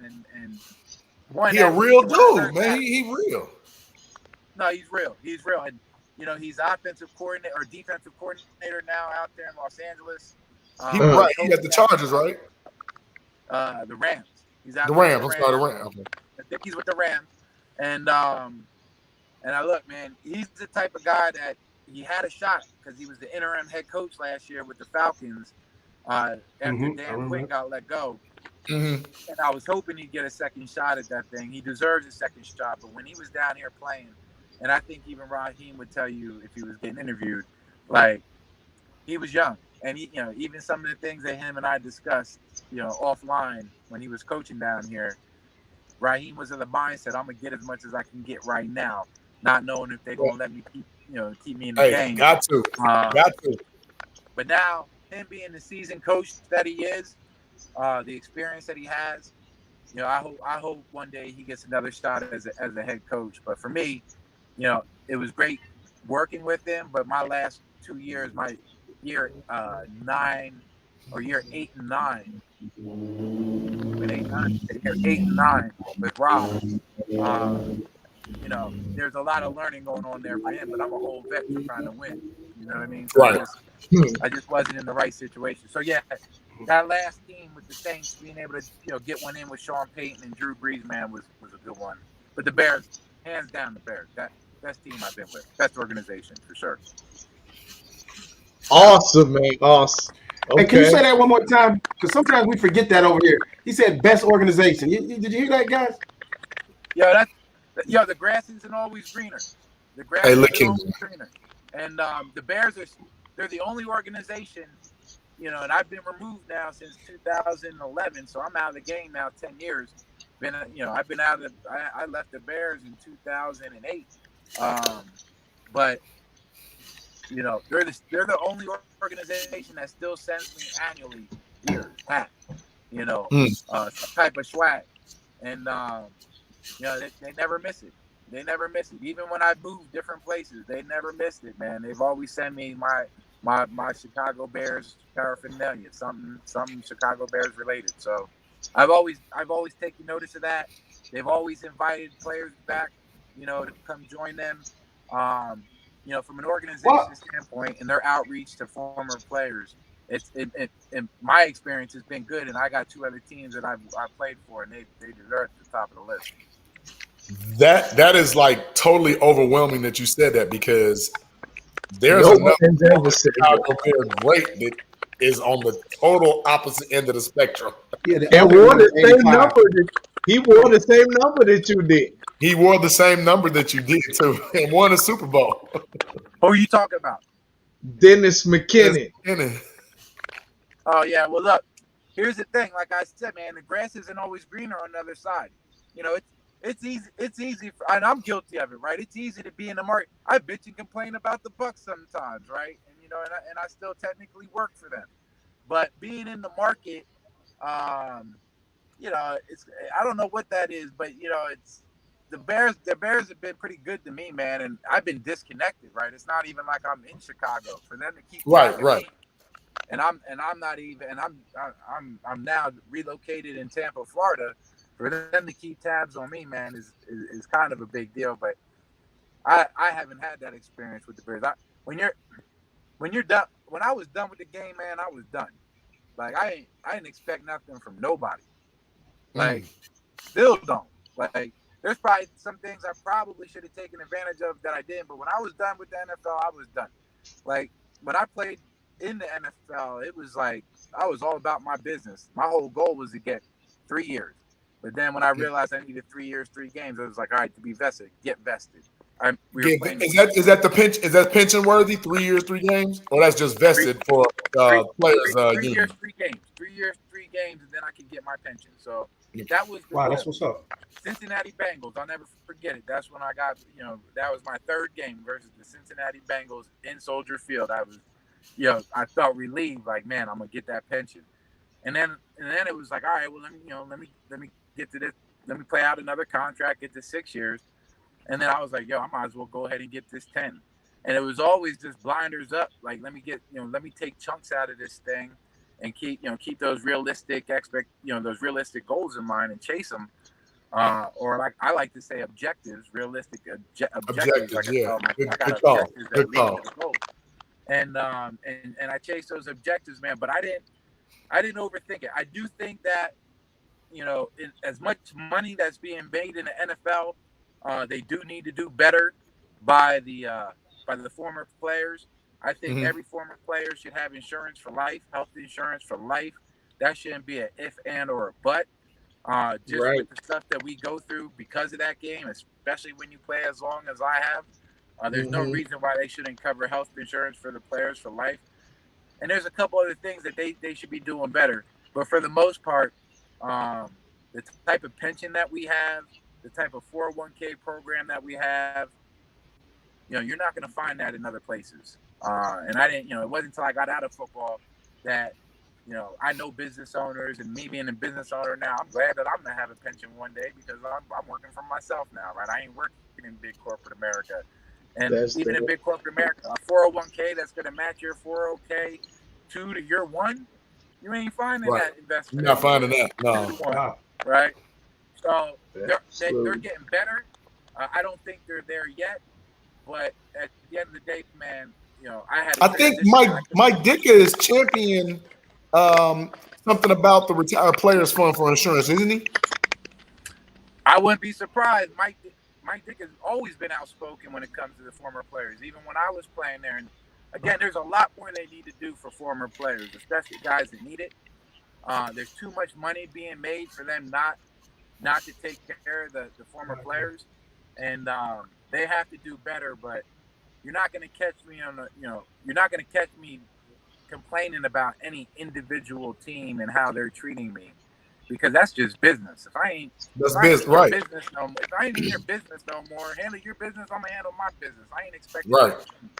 But from a league standpoint, collectively as a multi-billion-dollar organization, 22. Better for the players. My man. I hear you, man. But Yeah, I appreciate that. We're not gonna take up no more of your time, man. We done took about an hour and a half of your time already.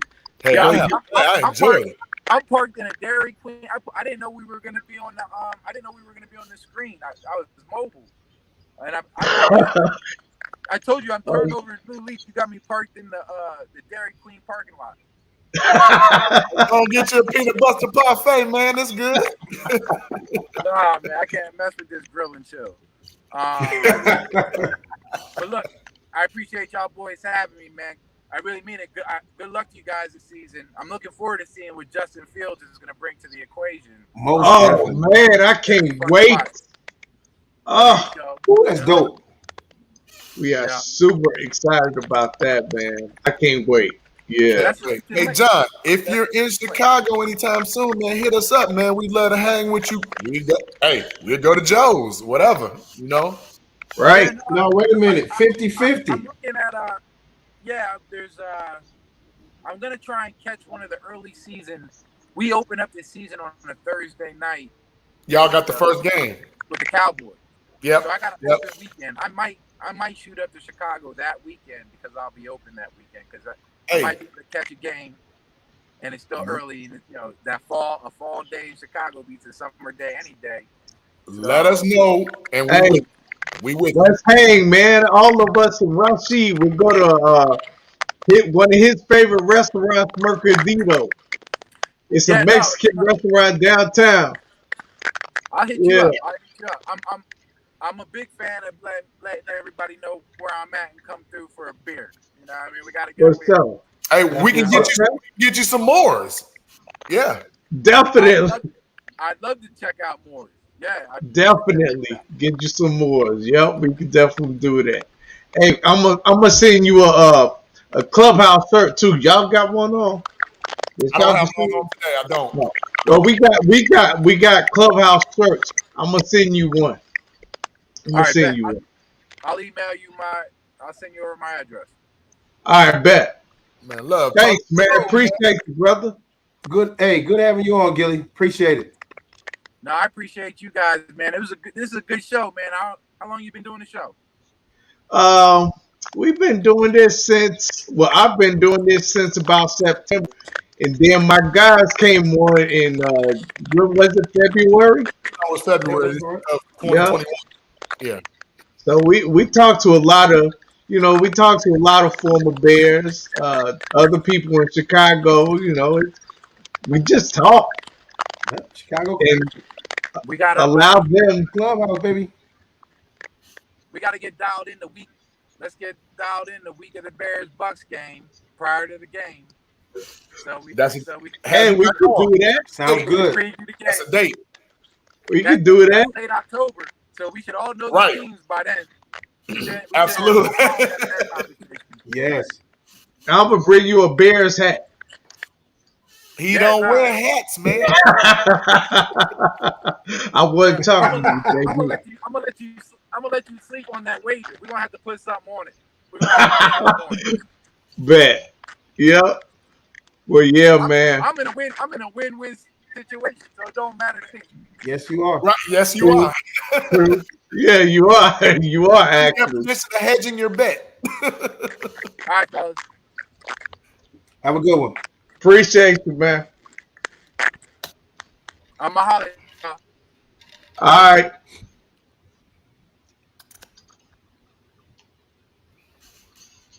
Man. Oh man, hey, that was great. That was great. Was dope, man. Energy was off the chain. Gilly is a great dude, man. Dude, great. He prepared for life after football, I think, while he was playing football. And who else told us that? That they were preparing for life after football while they were playing. Didn't Rasheed say that? I think he did. Yeah, I thought he did. Yep, Rasheed said that. Yep. Man, but that's great dude, man. I just want great insight. What you say, Don? B twice, Rasheed, and now JG. Yeah.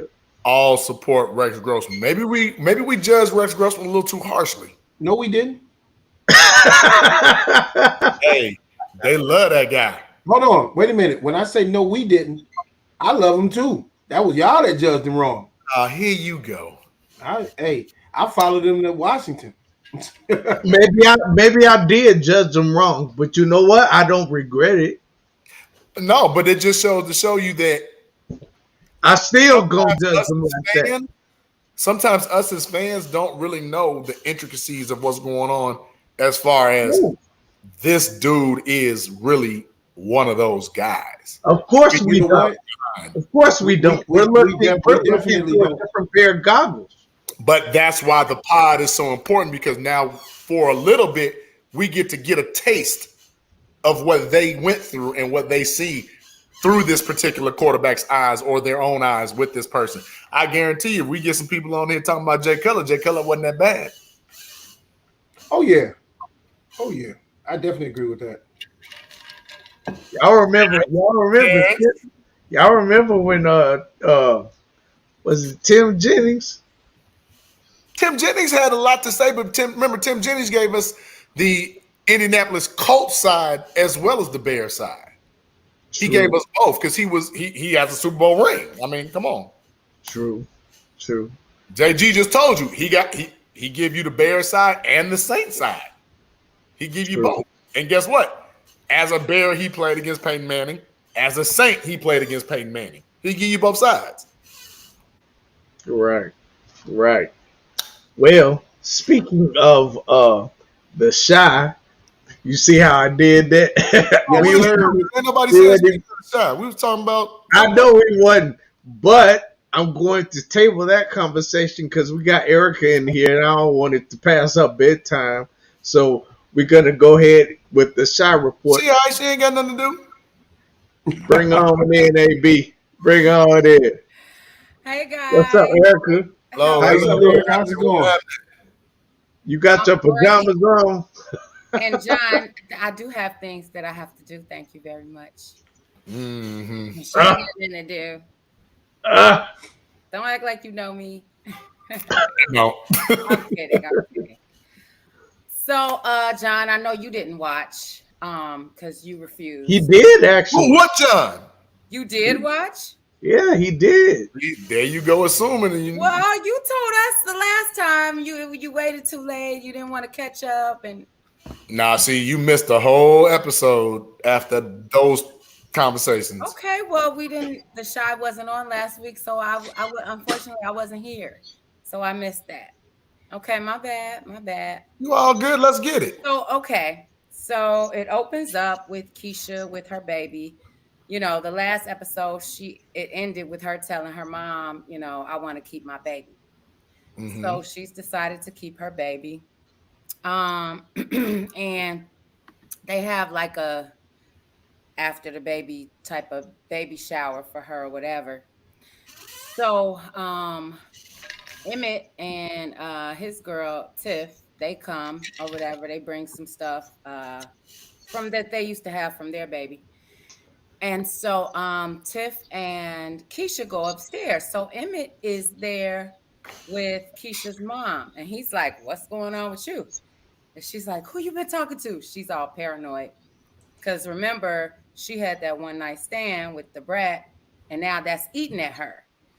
Ever since she found out in the previous episode that Jada and Dre were not messing around, you know, that Jada has cancer and that was why they were together or whatever. So now she feels guilty. So she's concerned, like maybe Emmett knows. And he's like, no, I'm just saying, I know that look you have. And he's like, you need to get that off your chest or whatever. Oh, and what prompted him to say that also is because she was drinking at the baby shower. Because he was like, that's not just juice in that cup. And she's like, I'll pour you one. And so they sitting there having a drink. Dre comes in the room and they stop talking, that obvious thing. And she's like, what? And they're like, oh, nothing or whatever. So we know that this is really weighing on her, right? That she's betrayed the trust of her wife or whatever. Mhm. So we will, okay, right. So it goes on and switches to other things. You know how they play it, different scenes here and there. But what ends up happening with that is that she's sitting down having a talk with Jada, because Jada comes to the baby shower also. And Jada cracks a joke with her, and she's like, yeah, thank you so much for sharing Dre with me, and what I'm going through or whatever. And she's like, yeah, no problem. We care for you. We're here for you. And Jada was like, Get the well, I fuck don't out of know. here. If I were you, I might have thought it was something going on with us. And she starts laughing. And then, Who started laughing? Nina started laughing? no. Jada started laughing. Oh, Jada started laughing. Jada tells the joke to Oh, Nina, saying, yeah, I might have thought it was something going on with us, like laughing it off. But then Nina looks like real serious, like, I did. right, because she knows she did. And so then she just comes out with it like, okay, I stepped out on Dre. She told, wait. She told Jada that? She tells Jada, right? And she didn't say the reason why, but I think once Jada understood by her look, like, oh, you thought we did have something going on. And then she tells her she stepped out on her. I think Jada gets it, like, oh, you did that because you thought we had this, right? So then Jada's like, everybody's so honest in the Shy. Jada's like, you have to tell her. And I'm Hey, like, that is a reoccurring theme. Everybody's right. honest. Well, wait a minute. Wouldn't Jada feel bad? Emmett wanted to tell, and now here's Jada, Emmett's mom. I guess they're so honest. You have to tell her. And I'm like, here we go again. Why the fuck do I have to tell her? I'm like, nobody would have ever known. It was a one night stand. The brat is not hitting you up. It's not like the brat is threatening to tell anybody. Nobody would have known. But Jada's telling her to go ahead and tell her. So keep these secrets, people. Keep secrets. Go ahead. So by the end of the show, she ends up telling Dre, and you just hear Dre. It like goes into slow motion, and Dre is screaming and grabbing her head, like, no, oh my God, no. So that's kind of like a cliffhanger for the next episode. So we have to see what's gonna happen with that. Are they gonna work it out, or is Dre gonna be too mad? Is Dre gonna be understanding? Like, I kind of get that because it did look like I was cheating or stepping out or whatever, and I wasn't being honest with you about what was going on. Well, wouldn't Jada have something to say in all this? Because she was the one that kept telling Drake, no, don't say anything, don't say anything. So that kind of made Nina think like, okay, she keeps sending me the voicemail. Something going on. Something got to be happening. So wouldn't that be partially Jada's fault? I don't know if it would be Jada's fault, but see, once again, and they always do this in sitcoms and in movies. If I'm trying to tell somebody or explain myself, I just go right ahead and say it, right? So I would have never just said, oh, I stepped out on you, and she's yelling and crying, and Nina just kept saying, I'm so sorry, I'm so sorry. Didn't explain why she did it. Didn't explain any of that. See, I would have been like, I thought you were stepping out because you were sending me the voicemail. I mean, I would have at least given my reasons for it.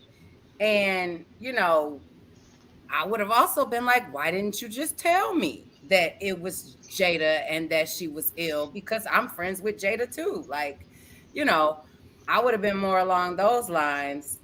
Even when I saw them together, I don't know.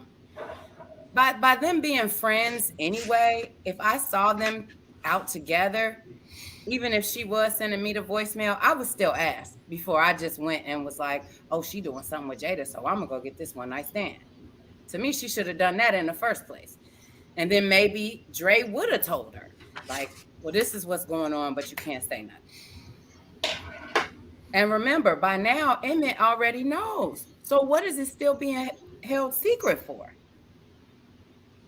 Well, I do remember. You definitely pointed that out I before. think in the last episode or the episode before that, I do remember Jada saying that she just wants peace for a while, so she doesn't want to say anything to anybody.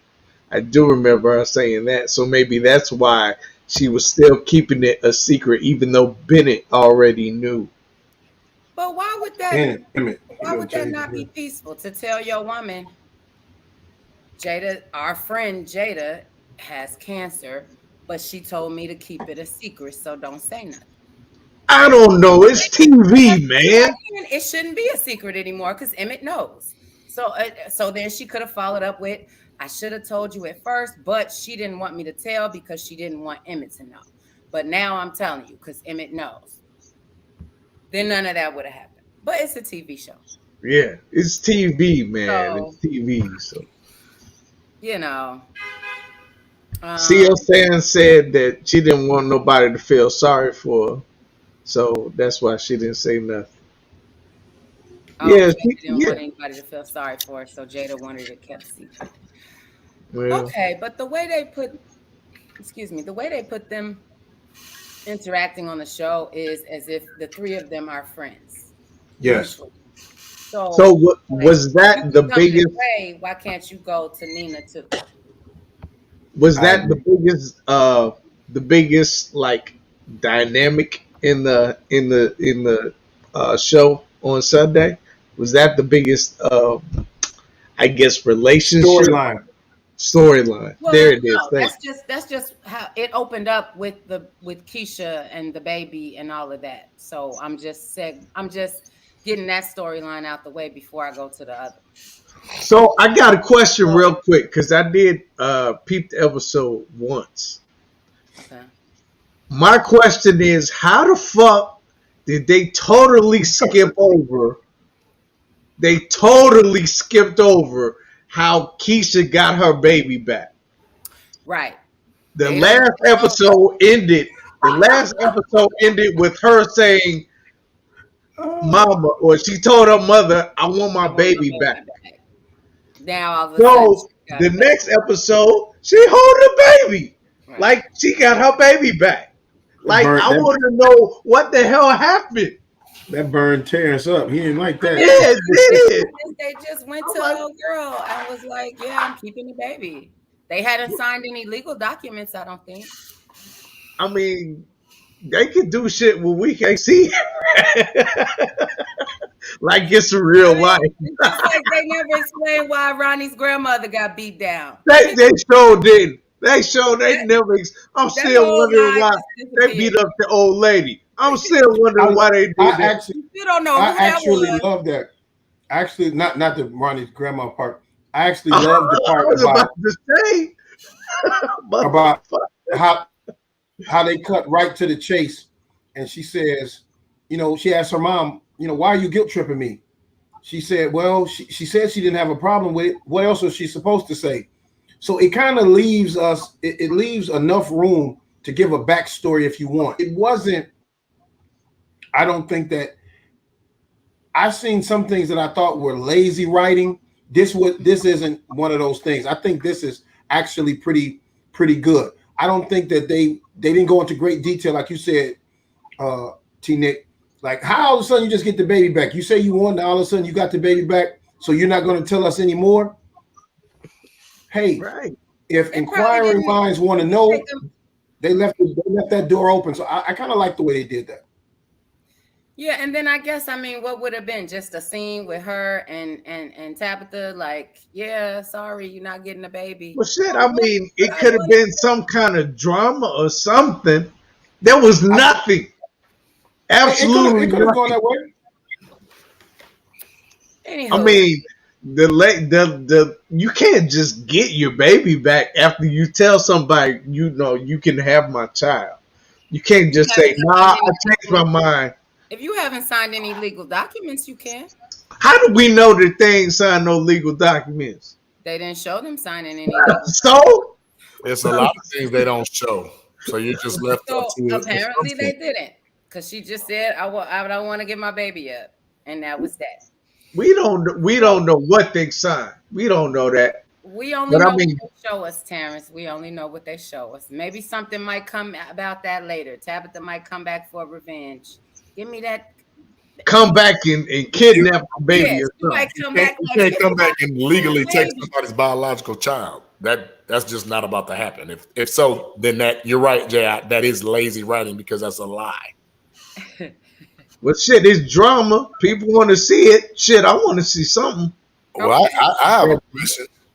Yes.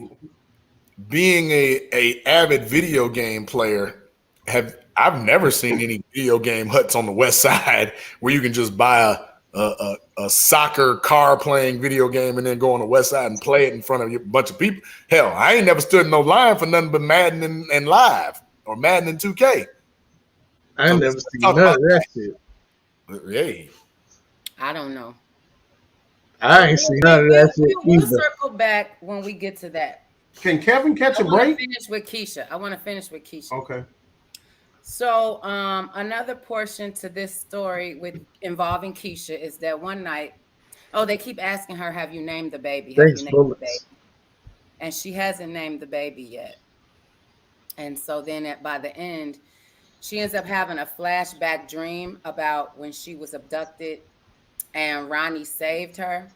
So she wakes up out of that dream and she goes over to the baby. Let me backtrack. So She was asking about how'd you know what to name your children. She asked that of like Nina and Jada, and she's asking them. And so Jada says she named Emmett because of Emmett Till.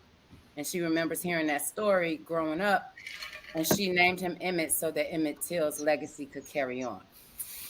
So after hearing that and having that dream, she ends up naming the baby Ronnie. Oh, that's so corny. So that his legacy could live on. That is so fucking corny. Is that corny or is that lazy writing? It's nice. It's nice. People do things like that all the time. Corny. That man saved her life. That's corny. Hey, look here. Erica, I know do you a have lot any of kids? black women that had babies, and they have all kind of names before that baby even come out the womb. That baby 2 weeks old ain't had no name. Well, because she didn't name him in the womb because she wasn't baby no name. You weren't planning on keeping them. That's right. Yeah, you. So you now name she's them keeping them. She got to come up with a name. Hey, I watch SVU. A lot of rape victims don't keep their baby, but hey, what do I know? Don't mind me. And they don't come up with names for him either. You're furthering my point, but continue. She came up with the name because she decided to keep him. That's what's up, Ronnie. I like that. You gonna Ronnie, keep calling him Ronnie. Rape Baby? Okay, so she named the baby Ronnie. Okay. So What kind? Yeah. let's get to Trig and the organization and all of that stuff. Now, to me, I was totally lost on that. This was a part of the story that, like, I don't know if it was the biggest issue, but it was the most troublesome to me. So, Trig has been like helping Duda get back on his feet or whatever. But, Imani was like, if we help you, you got to do something for us. So she wants that girl trafficking house that Malcolm runs shut down. So Duda goes in there, tells Malcolm he got to get out the house. Malcolm is like, but this is my house or whatever. So what? He's Duda. So, Malcolm got to go. Malcolm. That's the guy's name. Nuck. That has the house. Isn't it Nuck? That's the one who was always with the other girl. But the one who had the house, they called him Malcolm. I don't, that's what they called him in this episode. Okay. To call that a trap house in my day, but I don't know. So now Trig and Imani go in there and they see all these girls locked in these rooms and stuff. But the thing about it is the girls are used to living there. And so they're like, is there somebody you can call? The girls are like, I ain't got nobody I can call. And they're talking about the shelters. And the girls are like, why would we want to go to a shelter? Like, we don't want to go to a shelter. And one of the shelters is like, you can only go if you have a child and you have to be in before 6 or whatever. Because I think these women have now kind of been, a lot of them have been conditioned as to where this is just what they do. They don't even necessarily want a change. Like, they want to get out, but then they're like, but this is how we get money. This is all we know how to do.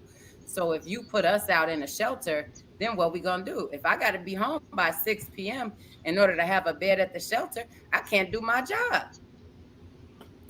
So they decide to fix up the house and let these girls still live there in the house. So in essence, I guess they're not going to be trafficked, but they're still prostitutes, I guess. That's what it sounds like to me. Well, maybe they'll turn over a new leaf. And so forth. Say that again. Erica, I actually really like that aspect of it, because I'm gonna Imani decided she's gonna come and rescue them, and I think that was noble and everything. But then it's like they've been institutionalized. They don't want to leave. So I definitely didn't see that coming. So I thought that was great. So it adds a different layer. They can go they can go a lot of different places.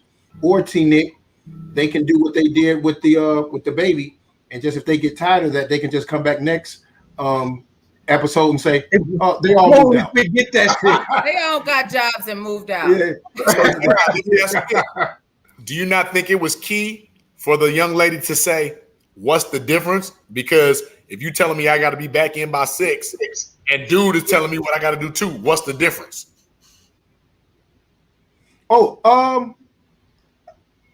I think that, like I said, I think that was a good layer. It was a good layer to the story, because it's like we're so used to doing this.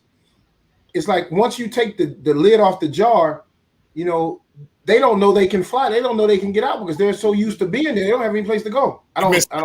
She's asking, what's the difference? If you're telling me I got to go to this place with one bed with my kid or whatever, and I got to be in by 6 o'clock in order to have a roof over my head, how is that so different from the pimp or whatever you want to call dude telling you got to do this, that, and the third to have this roof over your head? Because you're not being sexually they're not being abused, exploited, and you're not being brutalized. Saying, yes, I think I'd sign up for that. Listen, she's saying, what's the difference? Because you are still telling me what I have to do. Yeah, but you know what? I can understand. The thing is to get them in a safer place. With the traffickers, they're not safe. Nobody's saying that that's not the case. They could be killed at any moment. Look at that person. They have no formal education. It comes out later that the girl was like, what she say? A bitch can do some drywall or whatever. So some of them have some skills, but at the same time, their mentality. See, in order to change things, a lot of times it's not putting the glitz and glamour. You have to change a person's or a people's mentality, the way they think first. If she's thinking no matter what dude is doing to me, I'm here. What you all are trying to do in freeing me, I'm still here. You have to change. Well, not her, but I agree. First. I agree wholeheartedly, but I think they're trying to do some emergency work. Let's get them out. Then we can mentor them and help them. And because, their minds are trapped. I mean, you're absolutely right.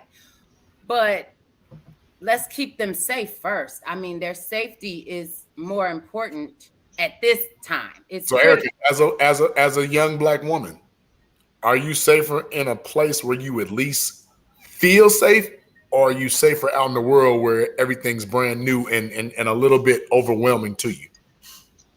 Well, that particular woman may have felt safe, but all the girls didn't feel safe. Well, it seemed like she was speaking on behalf of the it looked to me situation. like, because it looked to me like there are kind of hierarchies in that house based on No question.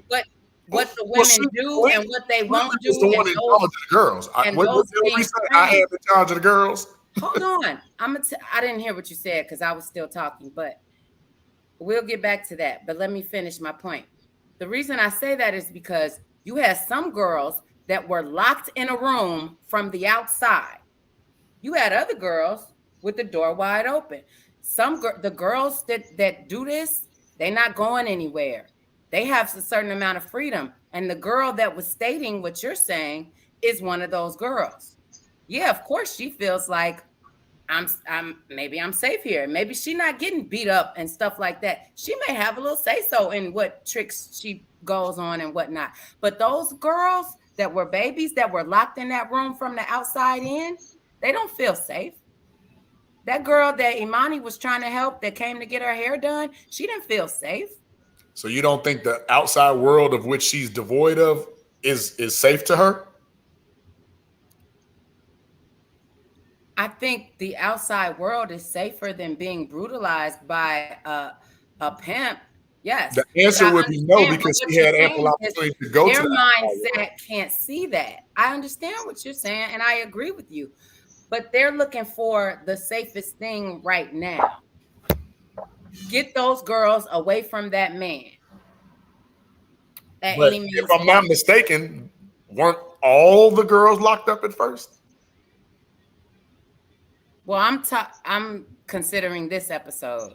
They were not all locked in their room. Erica, you're talking about this episode, but over the time of the show, all of them were locked up at this particular house. So the outside world to them is what's foreign. The house to them is what's consistent. Yeah, I get that. But that's in their mind. But that's not the safest place for them. It only matters in their mind. With the trafficker. That's like people that go to prison and then get out and they feel like, oh, I can't function in the real world. I got to go back to prison because I feel safe. Yeah, I understand that. J.I., you said institutionalized. I understand that the girls feel that way, but they're trying to do what's best for their safety at this time. No matter what the girl thinks. Of course, she thinks it's safer there because that's what she has grown to know. And now she got a little bit more freedom inside that house. It's become comfort. It's become comfortable to her. I think you guys are kind of saying the same thing. That's not the safest place for her. With a with a human trafficker.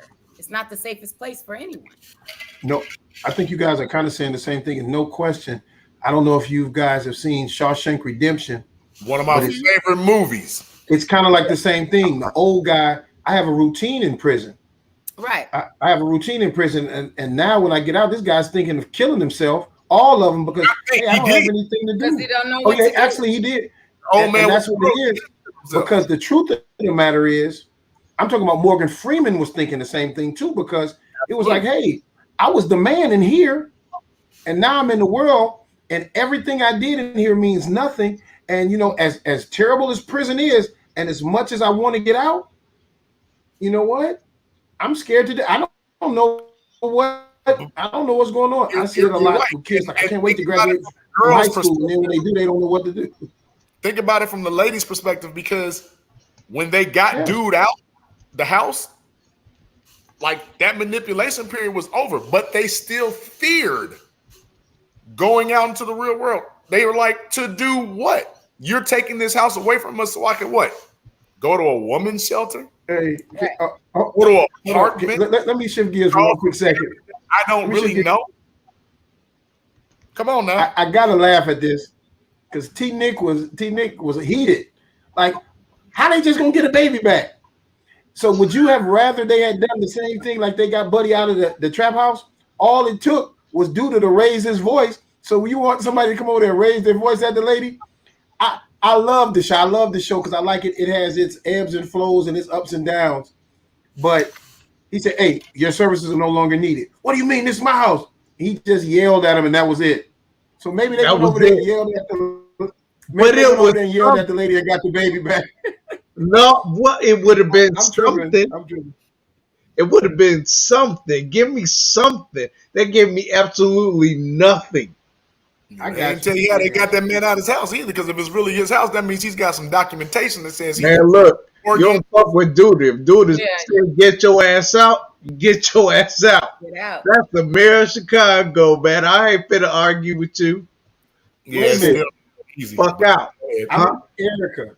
Erica, tell us this. He is the mayor, but this whole little trap house scene, it kind of makes you forget, like, damn, this dude is the mayor. So if I had never seen another episode, I wouldn't know. Right. He got his hands in all the dirt. I would think he running the block.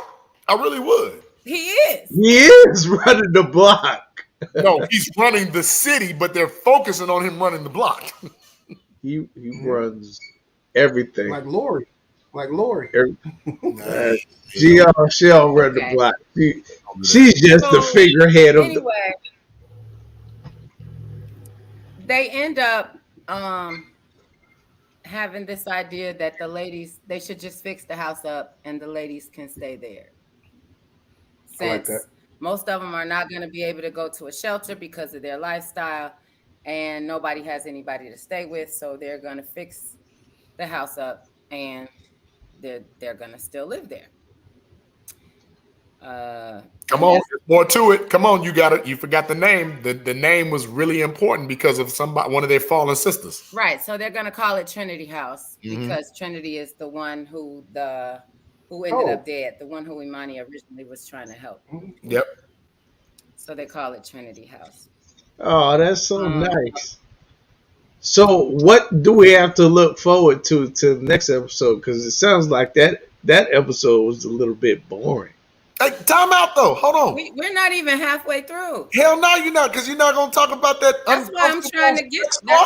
I'm trying to get through, but we have these sidebars. We're not even. I didn't feel right. I was like, right. No, we're not even.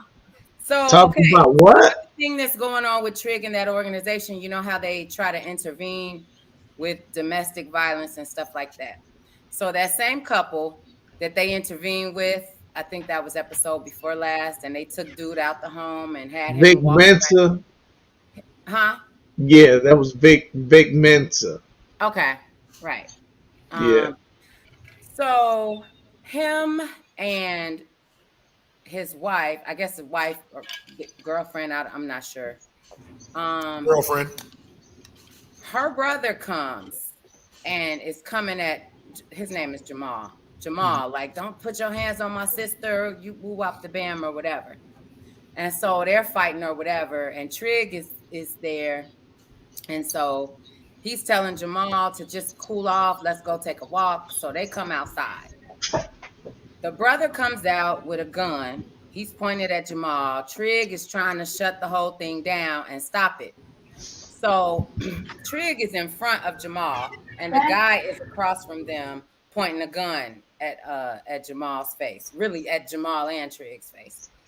So then Trig pulls some swift move and gets dude up against the wall, and the gun falls. But at this time, Jamal grabs the gun and just shoots dude in the chest, the brother in the chest, and runs off. So they stay there with the ambulance and everything like that. And they telling him to breathe and so forth or whatever. So now Trig is like telling Duda, like, the people, they like what we're doing in the community and stuff like that, but they're not going to keep riding with us if people still keep dying because of violence. And you talking about defunding the police. He's like, we're not able to control this violence on our own with this organization, basically. Mm-hmm. And Duda was like, you're right, and you need to be careful. But Erica, back up a bit. Yeah. Before all that happened, remember, old girl lied on Jamal to her brother. to get him messed up when she was actually the aggressor who bust his head open. Okay, right. And he kept saying that. He was like, otherwise the brother would have never even got shot if it was like, dude, I never touched your sister. She came at me aggressively and hit me first. I left. Right. He was saying that though, but he was saying it. Only said that after he got outside. And Trigg never brought that to the brother's attention either. Right. Wait a minute. He only why it seemed like JB more into the motherfucking episode than we are. Because if I'm a dude, right now that he on it, he on it. Hey, listen, if I'm a dude, let me be clear and let me be out front. But I'm a man of my word, so I'm gonna do my due diligence. And what I saw a lot of holes, a lot of bad sequencing, and a lot of BS going on that could have been avoided. Now that woman purposely sicked her brother on that man, knowing she was wrong. And you see what the outcome was. Mm-hmm. An innocent man is murdered. You got your own brother killed. Off of false pretenses. Like, come on, bro. Do better. Do better. Man, JB had him a plate of cookies and a bag of popcorn watching this. I had a remote with rewind so I can know what the hell I'm talking about. Oh, boy, he was into that shit. Like I said, hey, you asked for this. Yes. I'm loving it. Because I had forgotten that part. That she's the one that started the fight and everything. I had forgotten that part. So thank you. Yep. JB was on it. Yes. And I was looking for your ass and you what? Never mind. Hey, pull up. I might be in the next episode. I'm not listening to you. So, okay. There wasn't that much going on with Jada, Gemma, and Kevin. Except, I'm sorry, not Jada. Jake, Gemma, and Kevin. Right. Other than Jake was getting tips from Papa about asking Gemma to the spring dance. And I'm like, isn't that your woman? I don't know. Anyway, so he going buying flowers and all this stuff, and I'm like, I just would have probably assumed we were going together since we're now in a relationship, but what do I know? Anyway, so that's a lot for the spring dance, Erica. It ain't like that was homecoming or prom. You said that's true. I said he did a lot for the spring. That's true. Right. It wasn't for the spring dance, right? But I guess it's just giving us insight into that's the TV portion of it. Yeah. That was a lot for somebody saying, "Man, I don't chase no bitch." Remember what he said that? Right. But look what he's doing now. And Papa's school you like, just don't let her break your heart too. Yeah. Can we please, because I have a part that I'm not comfortable. Can we please get to Emmett and his lady in that damn show? Yes. That shit was, the only other thing I had to say about the kids was about Kevin.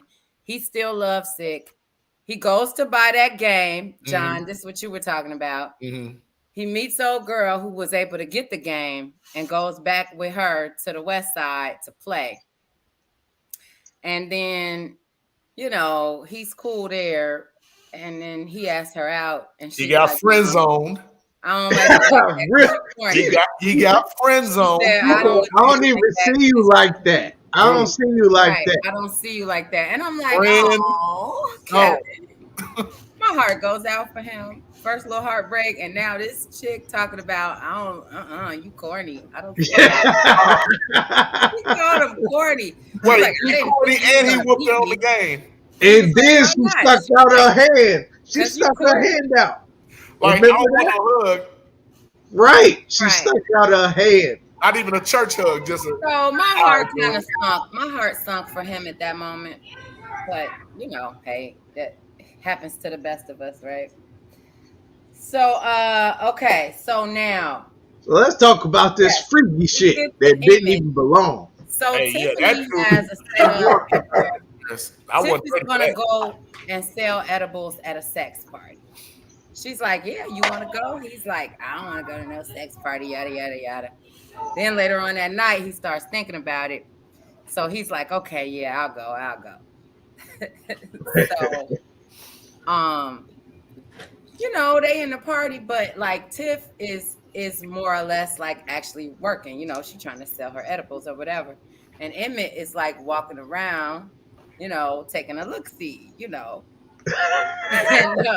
he's seeing a couple of things. He comes up on these two girls that's into each other, and he's like trying to talk to them, and they're kind of like, push on, like whatever. And he's like, can I watch?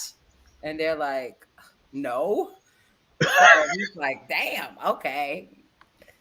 Slowly walks away while still gazing. Okay.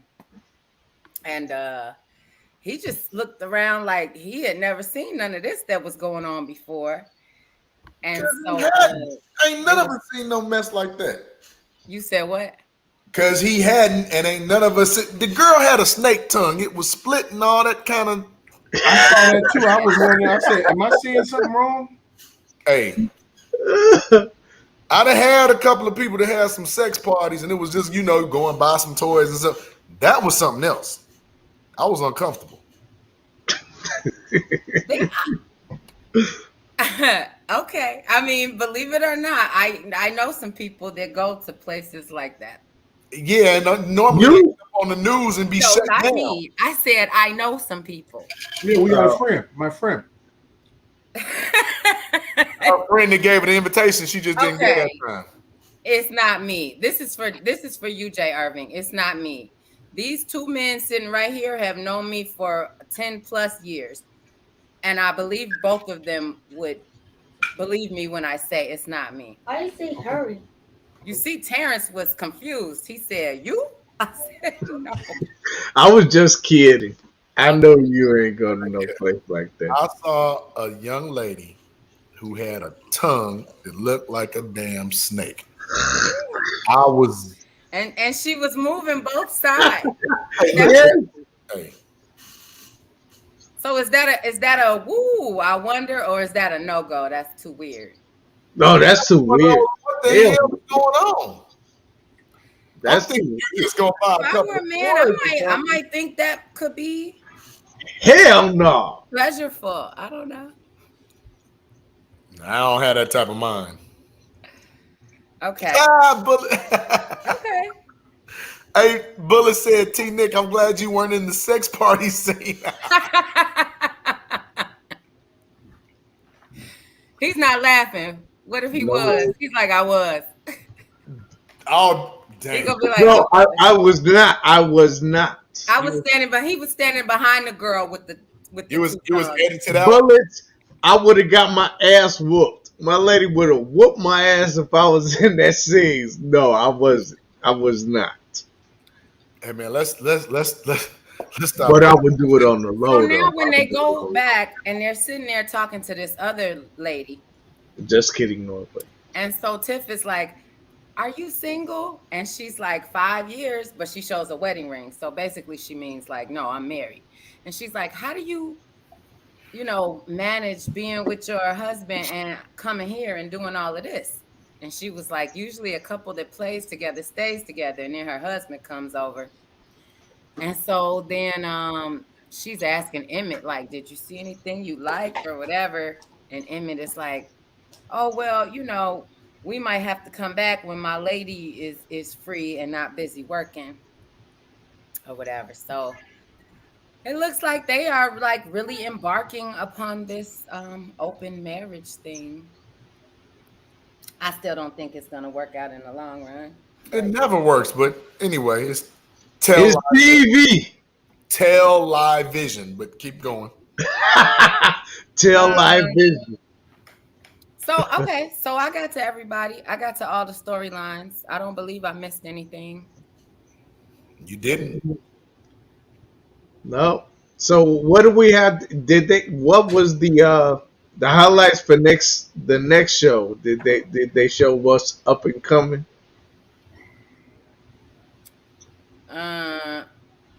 I don't think so. They didn't. They usually do. I watched it on demand, so as soon as it was over, it just cut off. See it. Yeah, I didn't see the And the next upcoming episode, previews. I didn't see that. Oh, okay. Yeah, I Well, didn't see it either. I But guess Mine that means is on just my watch. DVR, 2 so it episodes cuts left, off. so something got to be coming. Whenever that hour is off, it cuts off. So, because I have mine on the DVR, so I didn't see upcoming. Well, I think Keisha's love interest, Christian, is gonna be on that next episode. We'll see. But that's whose father I am. So I'm not saying I'm gonna be in the episode. Wait a I minute, don't you're know. Christian's dad? Oh, Yeah. I need to see you on there. Yes, I am his father. So, but I don't know if I'm gonna be on the episode or not. Christian They might is. edit it. If you are on the you episode, watch, what you doing? I think like the last couple episodes, Keisha is starting to develop a relationship with this boy that works at thrift store with her. Mm-hmm. His name is Christian. I'm his father. So I might be in the next episode. I might not. I don't know. We have to see what kind of edits they did. Maybe they edited me out. I have no idea. No, But let's hope not. So what you're saying is you're gonna make me watch it again next week. no, you don't have to. You have to continue to watch this for as long as it's on. Nah, that's a lie. Oh, you didn't mention Jada shaving her head. Bullets mentioned it though. He said Jada shaving her head was powerful. It was. I've been through that with my sister. Absolutely. Very, very powerful, and I had to look away for a minute. It was. Yeah, I shed a tear. I did shed a tear when I saw that. But Yeah. I came right back though. I came right back. It's TV. But She really shaved that head though. yeah, she did. That's a So- devoted actress. So I guess we look forward to next episode. We definitely got something to look forward to. Maybe I'll be on, maybe I won't. But we will get maybe Tabitha will come back and I can see that baby, what right? exactly happened with that baby. Because I have nothing right now. Nothing. So I would like to see what happens with that You're baby. really concerned about that. Yeah, it bothered me. Like how you go from I want my baby back to all of a sudden now you holding your baby and it's your baby, you giving them a name and everything. Television. Yeah, I mean, but even if it's not television, I mean, in real life, if you have not signed any legal documents, Man, we don't know if tell any the legal person, you can documents were tell the person, signed. I'm not giving a baby That up. would have We been don't know if legal documents documents were were signed. That signed. would have been publicized. You said what? If legal documents were signed, that would have been public record. It would have been publicized. So Right. How do we know that? It We looks don't to know me none like of they that didn't shit. sign it's the law. anything. What do you mean? It's the law. Man, we talking about TV. No, We she talking said in about real life. TV. She said in real life, if someone No, I'm not talking about in real life. I'm talking about it on the TV show The Child. What the fuck y'all talking about? art imitating life, imitating art. Right. And we're Okay. saying that in real life, Okay, you whatever. haven't signed But I'm anything, saying on the show, you can have your baby on the back. show, I want to see what the hell happened in between. I want my baby back, and now all of a sudden I got my baby. I want to see that shit. Well, you know what? I feel you. I feel you a little bit, T Nick. But this isn't that type of show where people just up and disappear and with no questions asked. So if I'm even in the hunt for someone's baby, she's 8-9 months pregnant, she's having a baby, we would have, and Tabitha, her character seems kind of like she's a very well put together lady. She would have had all of that taken care of, where they would have discussed that, where they would have signed something off. It They would have signed been off. So It makes sense. Yeah. yeah, but you know what? and it seemed like they had a pretty good relationship. Because if I'm right, she just happened to be with her when she went into labor. And they had a pretty good rapport. Like I say, I like the fact that they didn't go into great detail. That kind of leaves them an open door to go into detail if they need be. And it's a necessary cliffhanger for what you're looking for. Yeah, most definitely. I want to see my man Papa. All right. Well, appreciate you, Erica. Appreciate that shot report. We gonna go on to some other shit because it's 2 hours and 30 minutes in. So, but yeah. So we'll look forward to the next episode, and we'll look forward to the shot report. Okay. Appreciate you. All right, guys. Hey, All right. good seeing you, Erica. Good Thanks. night. Good night. All right. So, J.I. JB, you were really into that. You know I don't go half-ass, man. If I say I'm gonna do something, I'm gonna do something. I feel you. So, without any further ado, we were talking about J.I.'s new segment, J.I.'s Third Eye.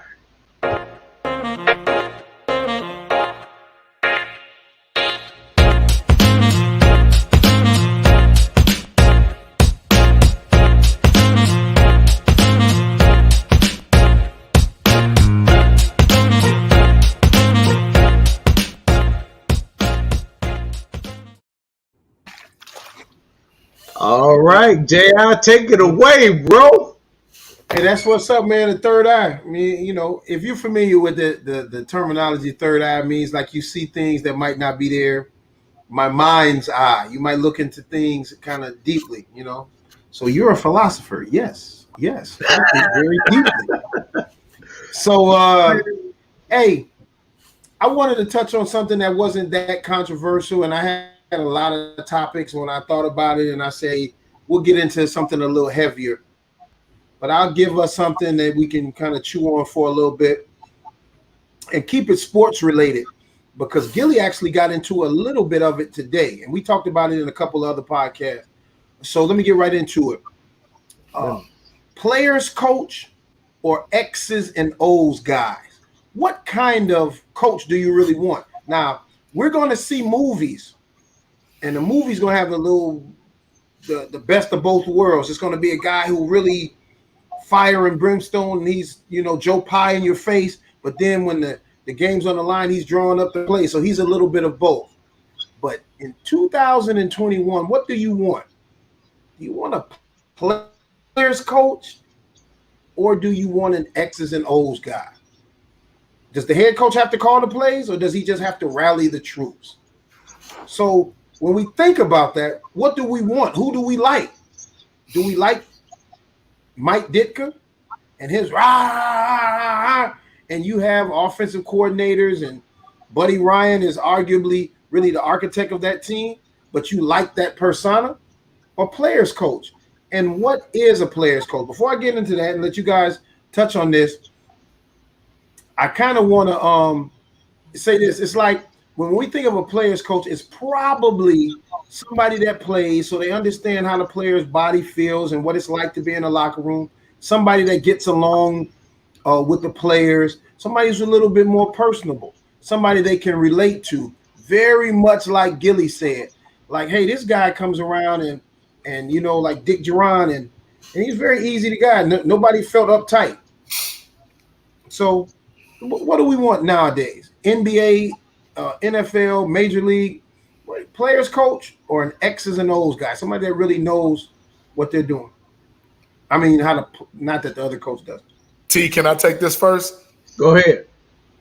Jay, being an owner and a coach yourself, mm-hmm.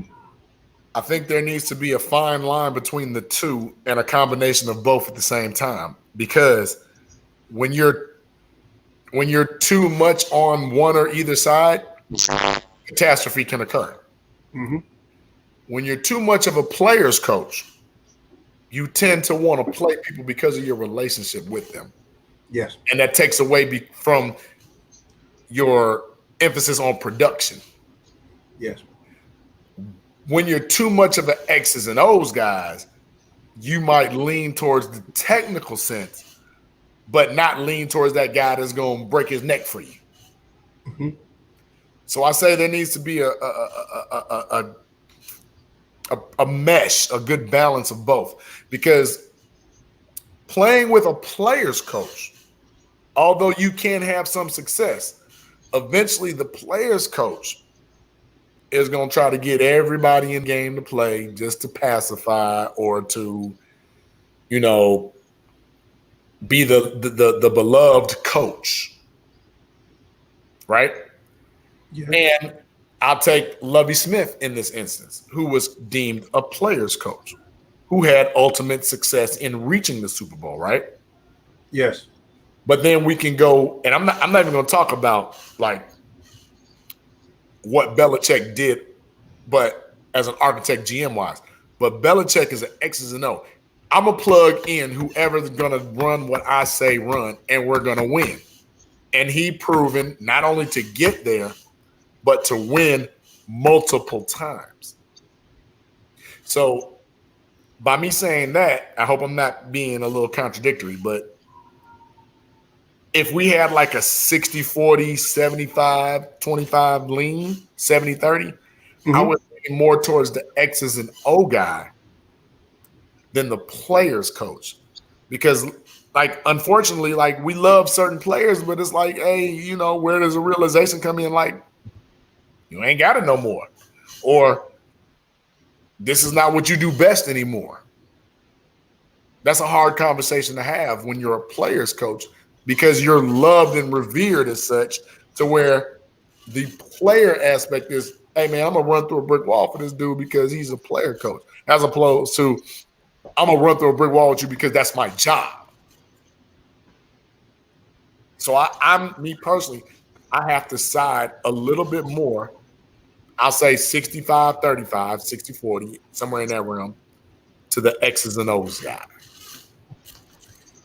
I agree with that sentiment. And this is why.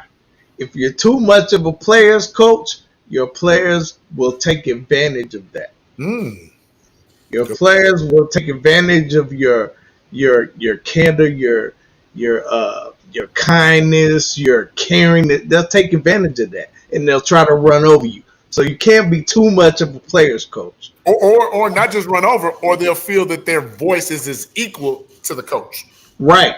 So they think they can call shots. No, and that's when the X and O's coaches come in. You have to take control of that locker room. Like, look, I'm the coach. Is that an X and O coach, or is that a disciplinarian? Well, X and O coach has to be a disciplinarian.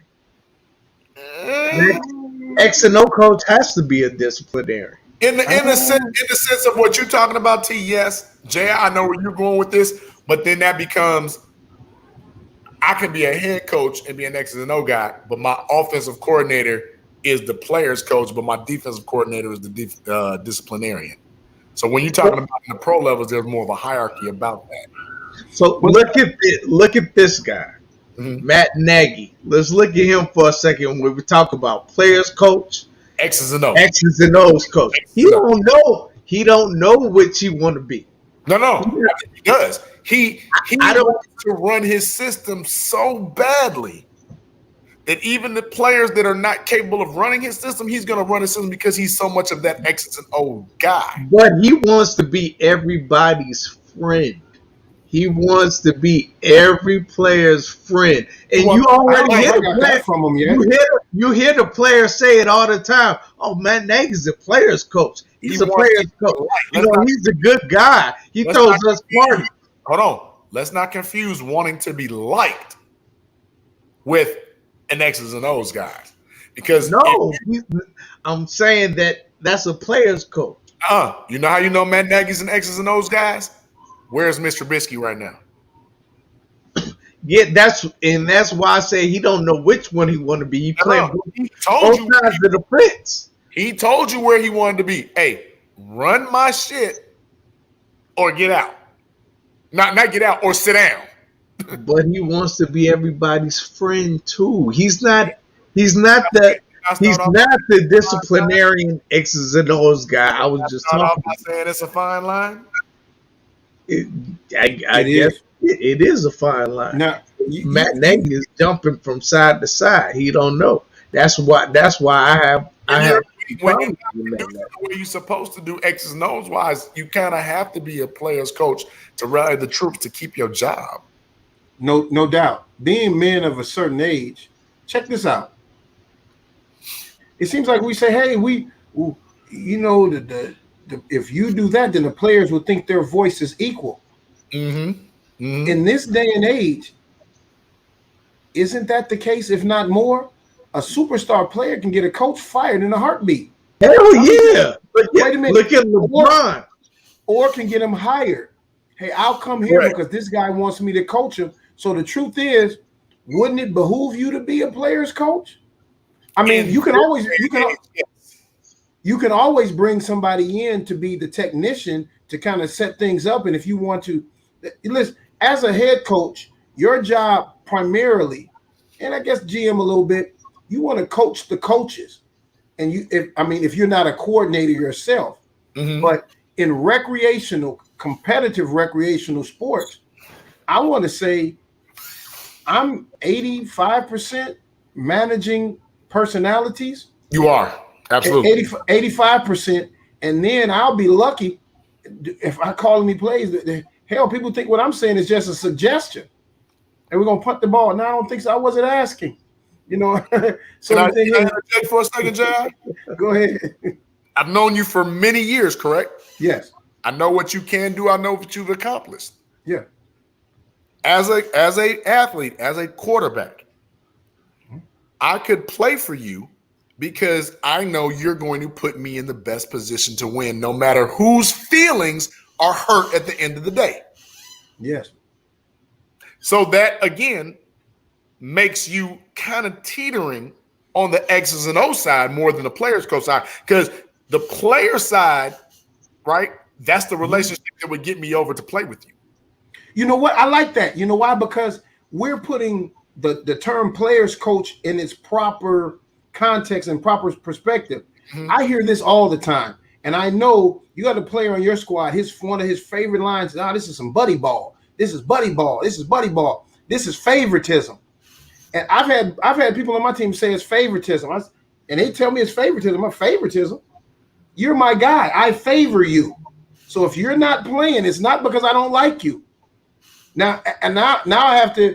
Gilly said something today. I wrote it down. If I tell you the truth, will we still be friends? Will you still be my friend?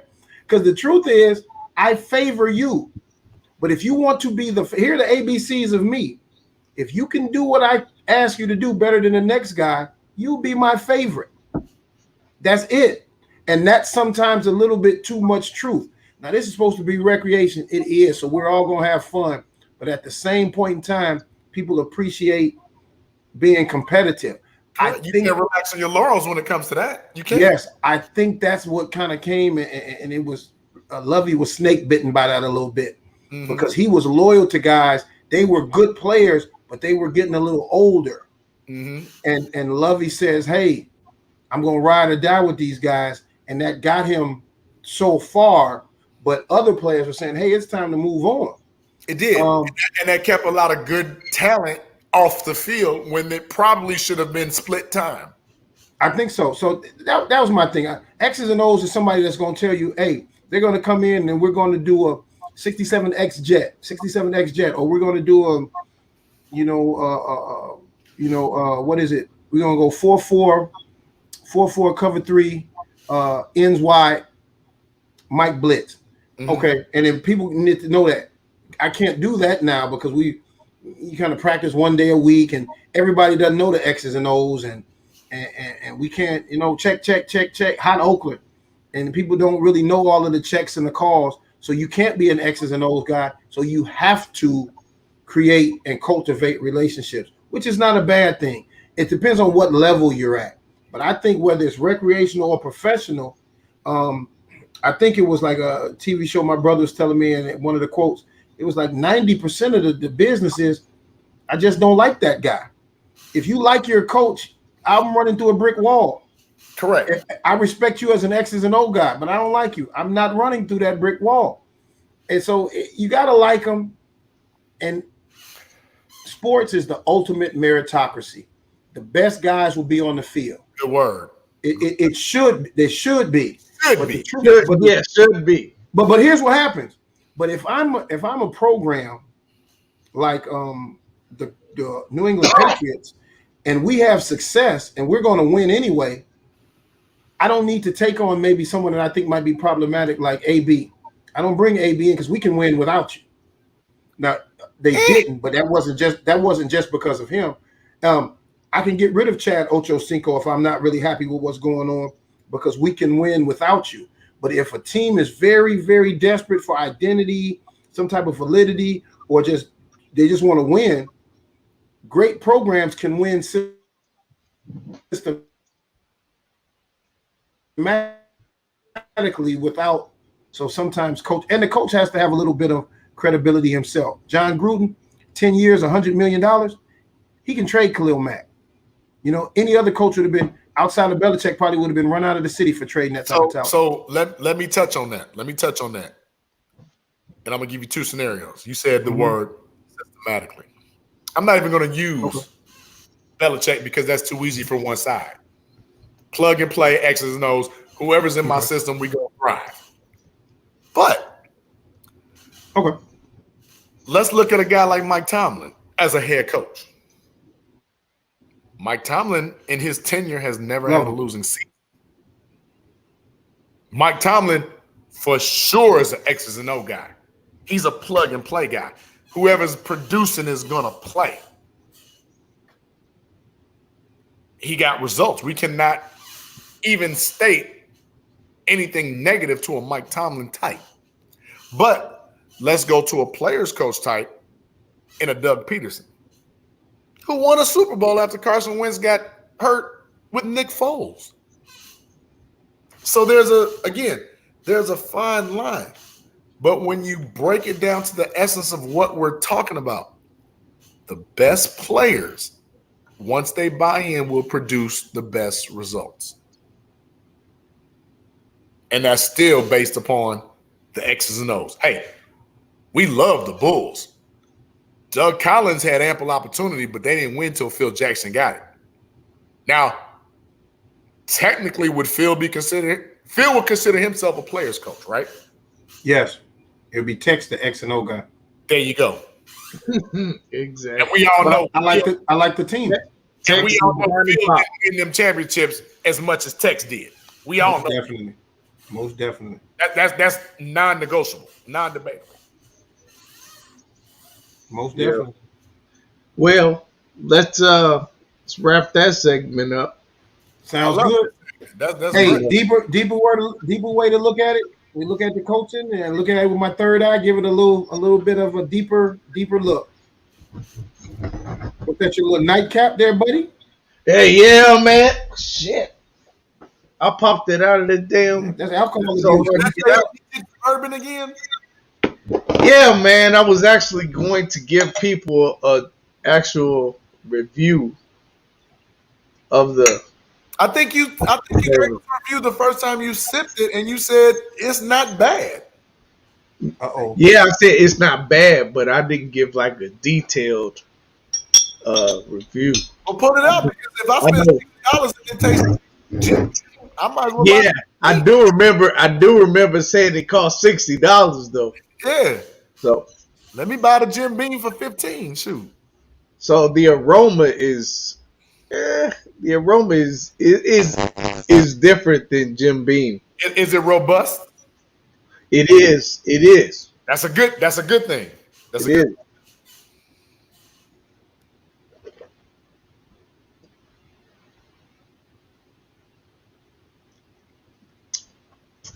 It has a nice flavor.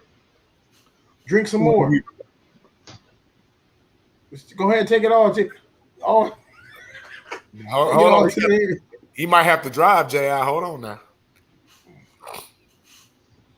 I'm going to lay down on the couch.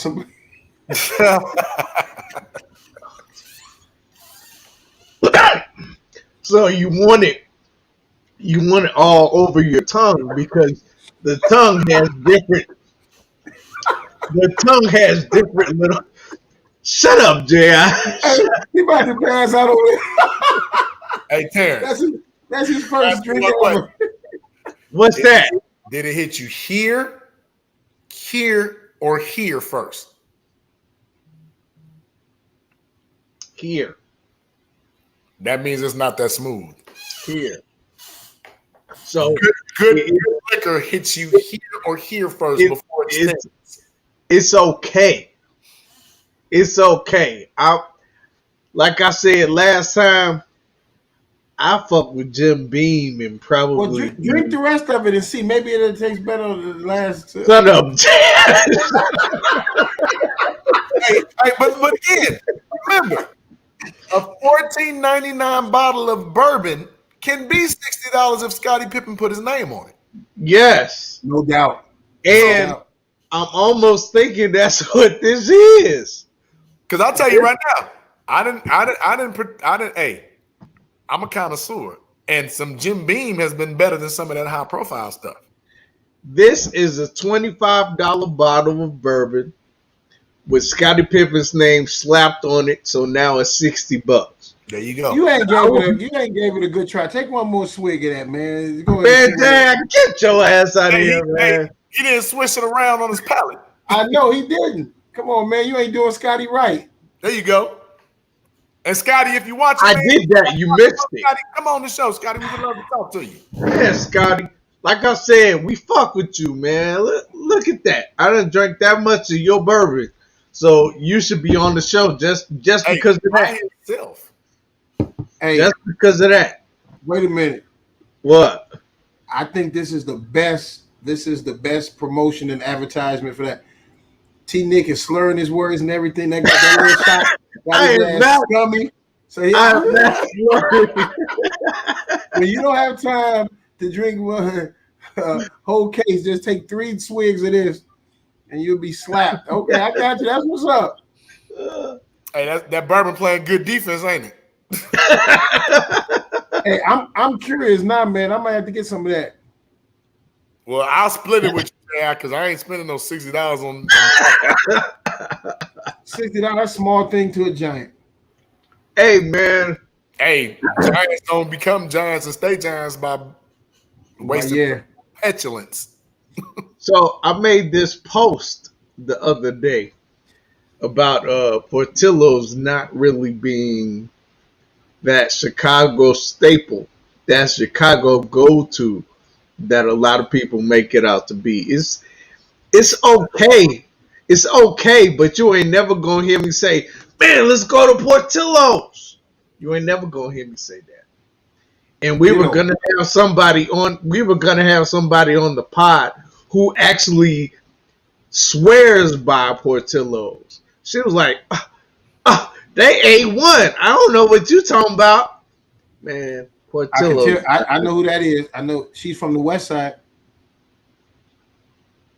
I think she might be from the West Side. Hold on. My wife loves Portillo's. I don't think I've ever had Portillo's until I had it with my wife. Like, she loves it. Portillo's is. Go ahead, JB. Bring it on, because I'm about to shut all this foolishness down. Well, she's not coming on the. I've been trying to contact her. She's not coming on the pod. Yeah, but, Portillo's. she had some Portillo's and put her ass to sleep. Yeah. So she ain't coming. But Portillo's is not. Well, let me tell you this. I like burgers, and I think their burgers are, the burgers are good. I'm not a real big Italian beef, but the Italian beef is okay. You can go to. They say that again. It's okay, and you're not even Italian beef. You go to Bona beef, and that tastes just as good to me. So what's not better? So all right. So go ahead. Matter of fact, the burgers there are good too. So what? Portillo's might be out. I go to Portillo's, spend X amount for a beef and cheddar croissant. But I go to your local 24-hour gyro spot and get an Italian beef, and that mug is like, oh my God. Somebody's missing something here. And it's Portillo's. The best thing at Portillo's right now is their cake shake. Woo! That's it. a lot of people swear by that cake shake too. Cake shake, that's the number one. And wait now wait. And The they fuck is a cake shake? salads is up to par. Is it hard to make a salad? Do you believe it or not? It's kind of It's a lot of salad. You know why? What the hell is hard to make a salad? In high school, the McDonald's salads, they wasn't hidden. You know why? Because people don't think it is. They don't put a lot of effort in it. My wife I mean, swears like, by Portillo salad. what special ingredient do you put in a salad? It's not a special ingredient. It's the preparation and the blend of what you put in the salad.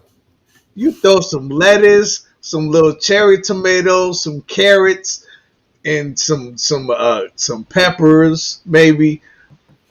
I mean, what makes people say, "Damn, that's a good salad"? 1,000 people right now are gonna say you don't know how to make a salad, just off what you just said. Hey, spring mix, a little spinach. I like that. Go to Jason's Deli. Jason's Deli is pretty decent. I remember Jason's Deli off of Roosevelt. Yes, that's the one I'm talking about. Yeah. I'm still trying to listen to what makes a good salad. Anybody can throw some lettuce and tomatoes and onions in a bowl and mix it up. Hey, J.I., don't he sound like McDonald's? Yeah. Like, hey. McDonald's salad is greasy. They rather have greasy salad. The kids eat salad almost every other day at school. They love them salads. Government cheese in the salad. You remember when the taco salad became popular? Woo. Hey. It was all about the blend of the flavors and the textures. You can't just throw lettuce and tomato and some vinaigrette and say you got a salad. No, that ain't That's what people do. And that's why it's not good. Okay. Hey, let me tell you this. The culinary school at is Washburn in conjunction with Kennedy King has a restaurant that's run 100% by the students. And they staff it. They do the hospitality management. It's called Sakia on 63rd. Where is it at? Because I think I heard something about that before. It's on 63rd. I want to say. I want to say it was on 60 something. It's not too far from that Whole Foods, right? Yes, it's right across the street from the Whole Foods. Yeah. I had one of the best salads there ever. Now, I will qualify that by saying I was hungry when I got there. So everything tastes a little better when you're hungry. Yes. But it was, and I'm not a big salad. I wasn't a big salad guy, but ever since I've been making kind of the salads. And like T. Nick said, it was only a few ingredients, but I wouldn't have put that combination together. Put the combination, there you go. I wouldn't have put that combination together, and I don't think I've had like raspberry vinaigrette prior to that, but I've had it ever since. And it's like it's lighter because I'm black, man. Give me some ranch. Put ranch on everything, But that vinaigrette, it was and raspberry, but whatever it is, that sweet savory. That little mix is what's going on right now. So I kind of like that. It gave me a little bit of I'm like, wow, this is light. It cleanses your palate, ready for the main course. It was pretty decent. So a salad is a little bit more than a notion. So if you take a little time, you can tell the people that they just took the salad out the bag and put it on the plate, like T. Nick said, sliced up a little cherry tomatoes, and you're good to go. Which is not bad, but not good. So. No, like you always say, it's not terrible. It's not terrible. Like, hey, that's a terrible endorsement. It's not terrible.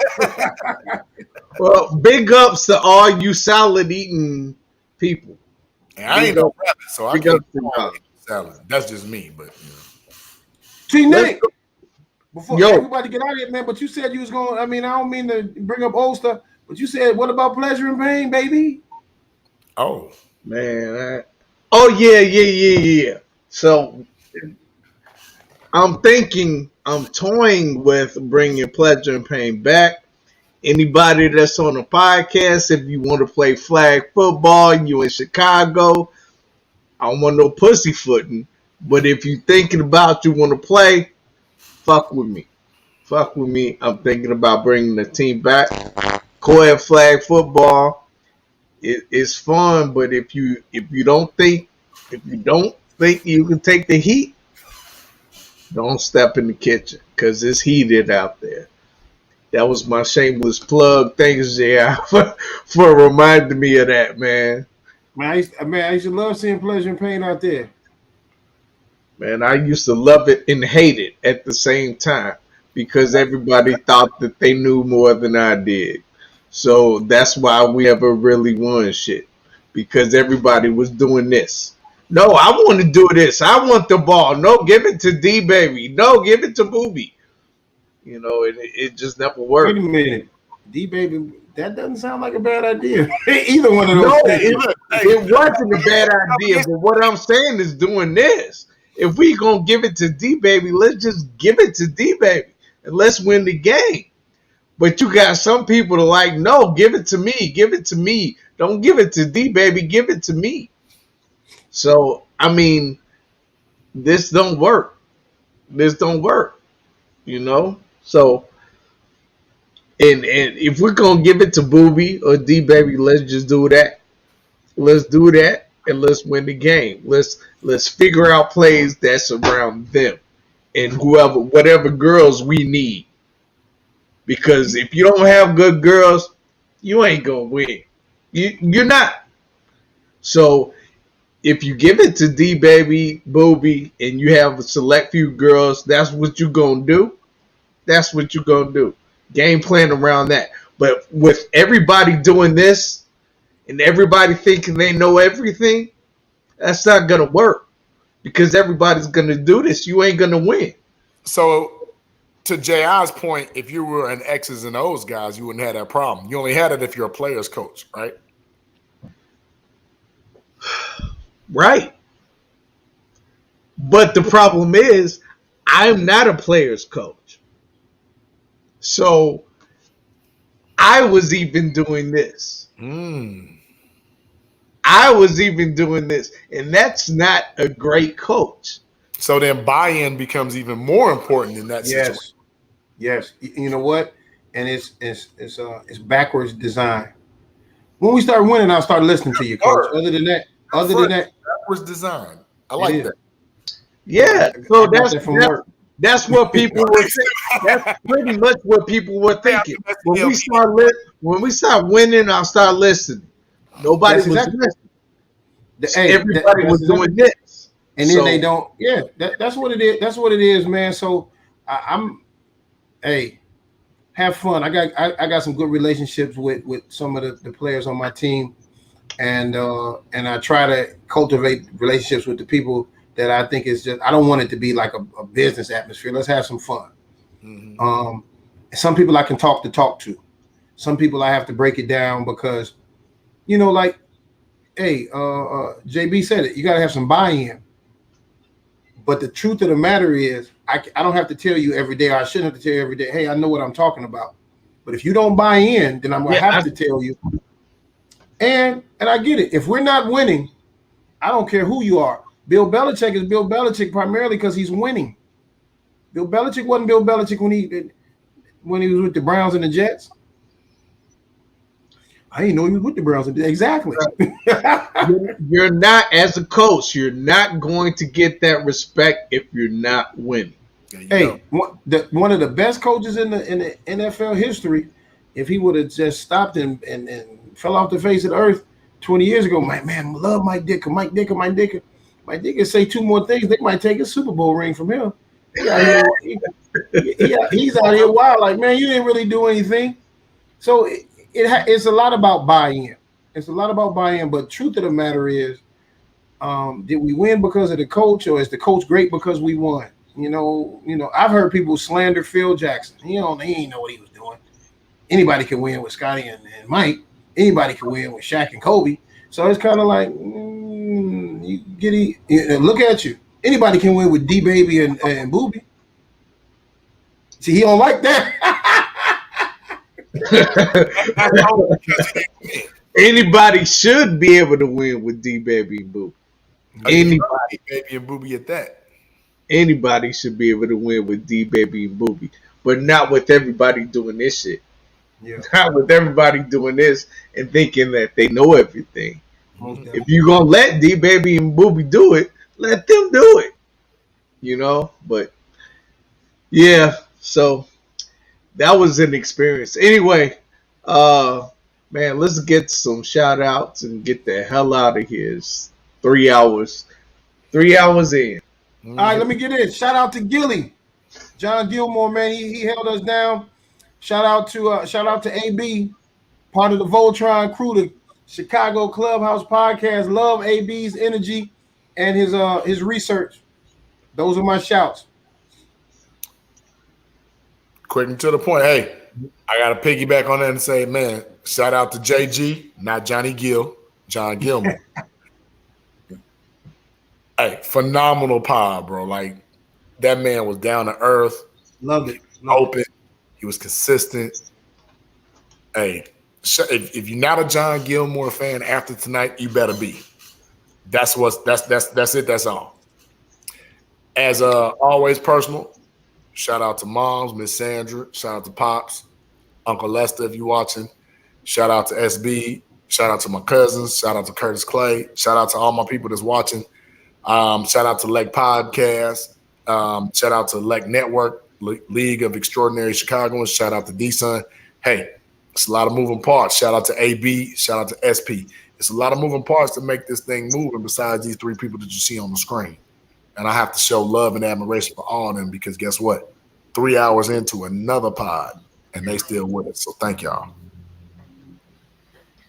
Well, hard to follow that up. But Miss Sandra, Portillo's.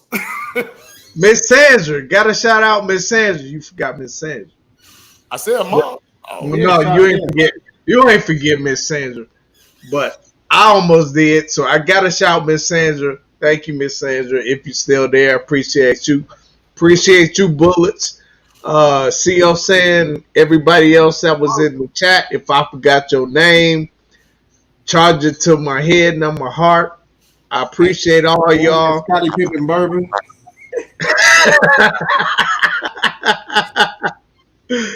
Erica, thank you for the shot report. Appreciate that. Gilly, man, Gilly was dope. Appreciate you, John Gilmore. I appreciate you, man. You came in here. You're a stand-up dude. You kept it real.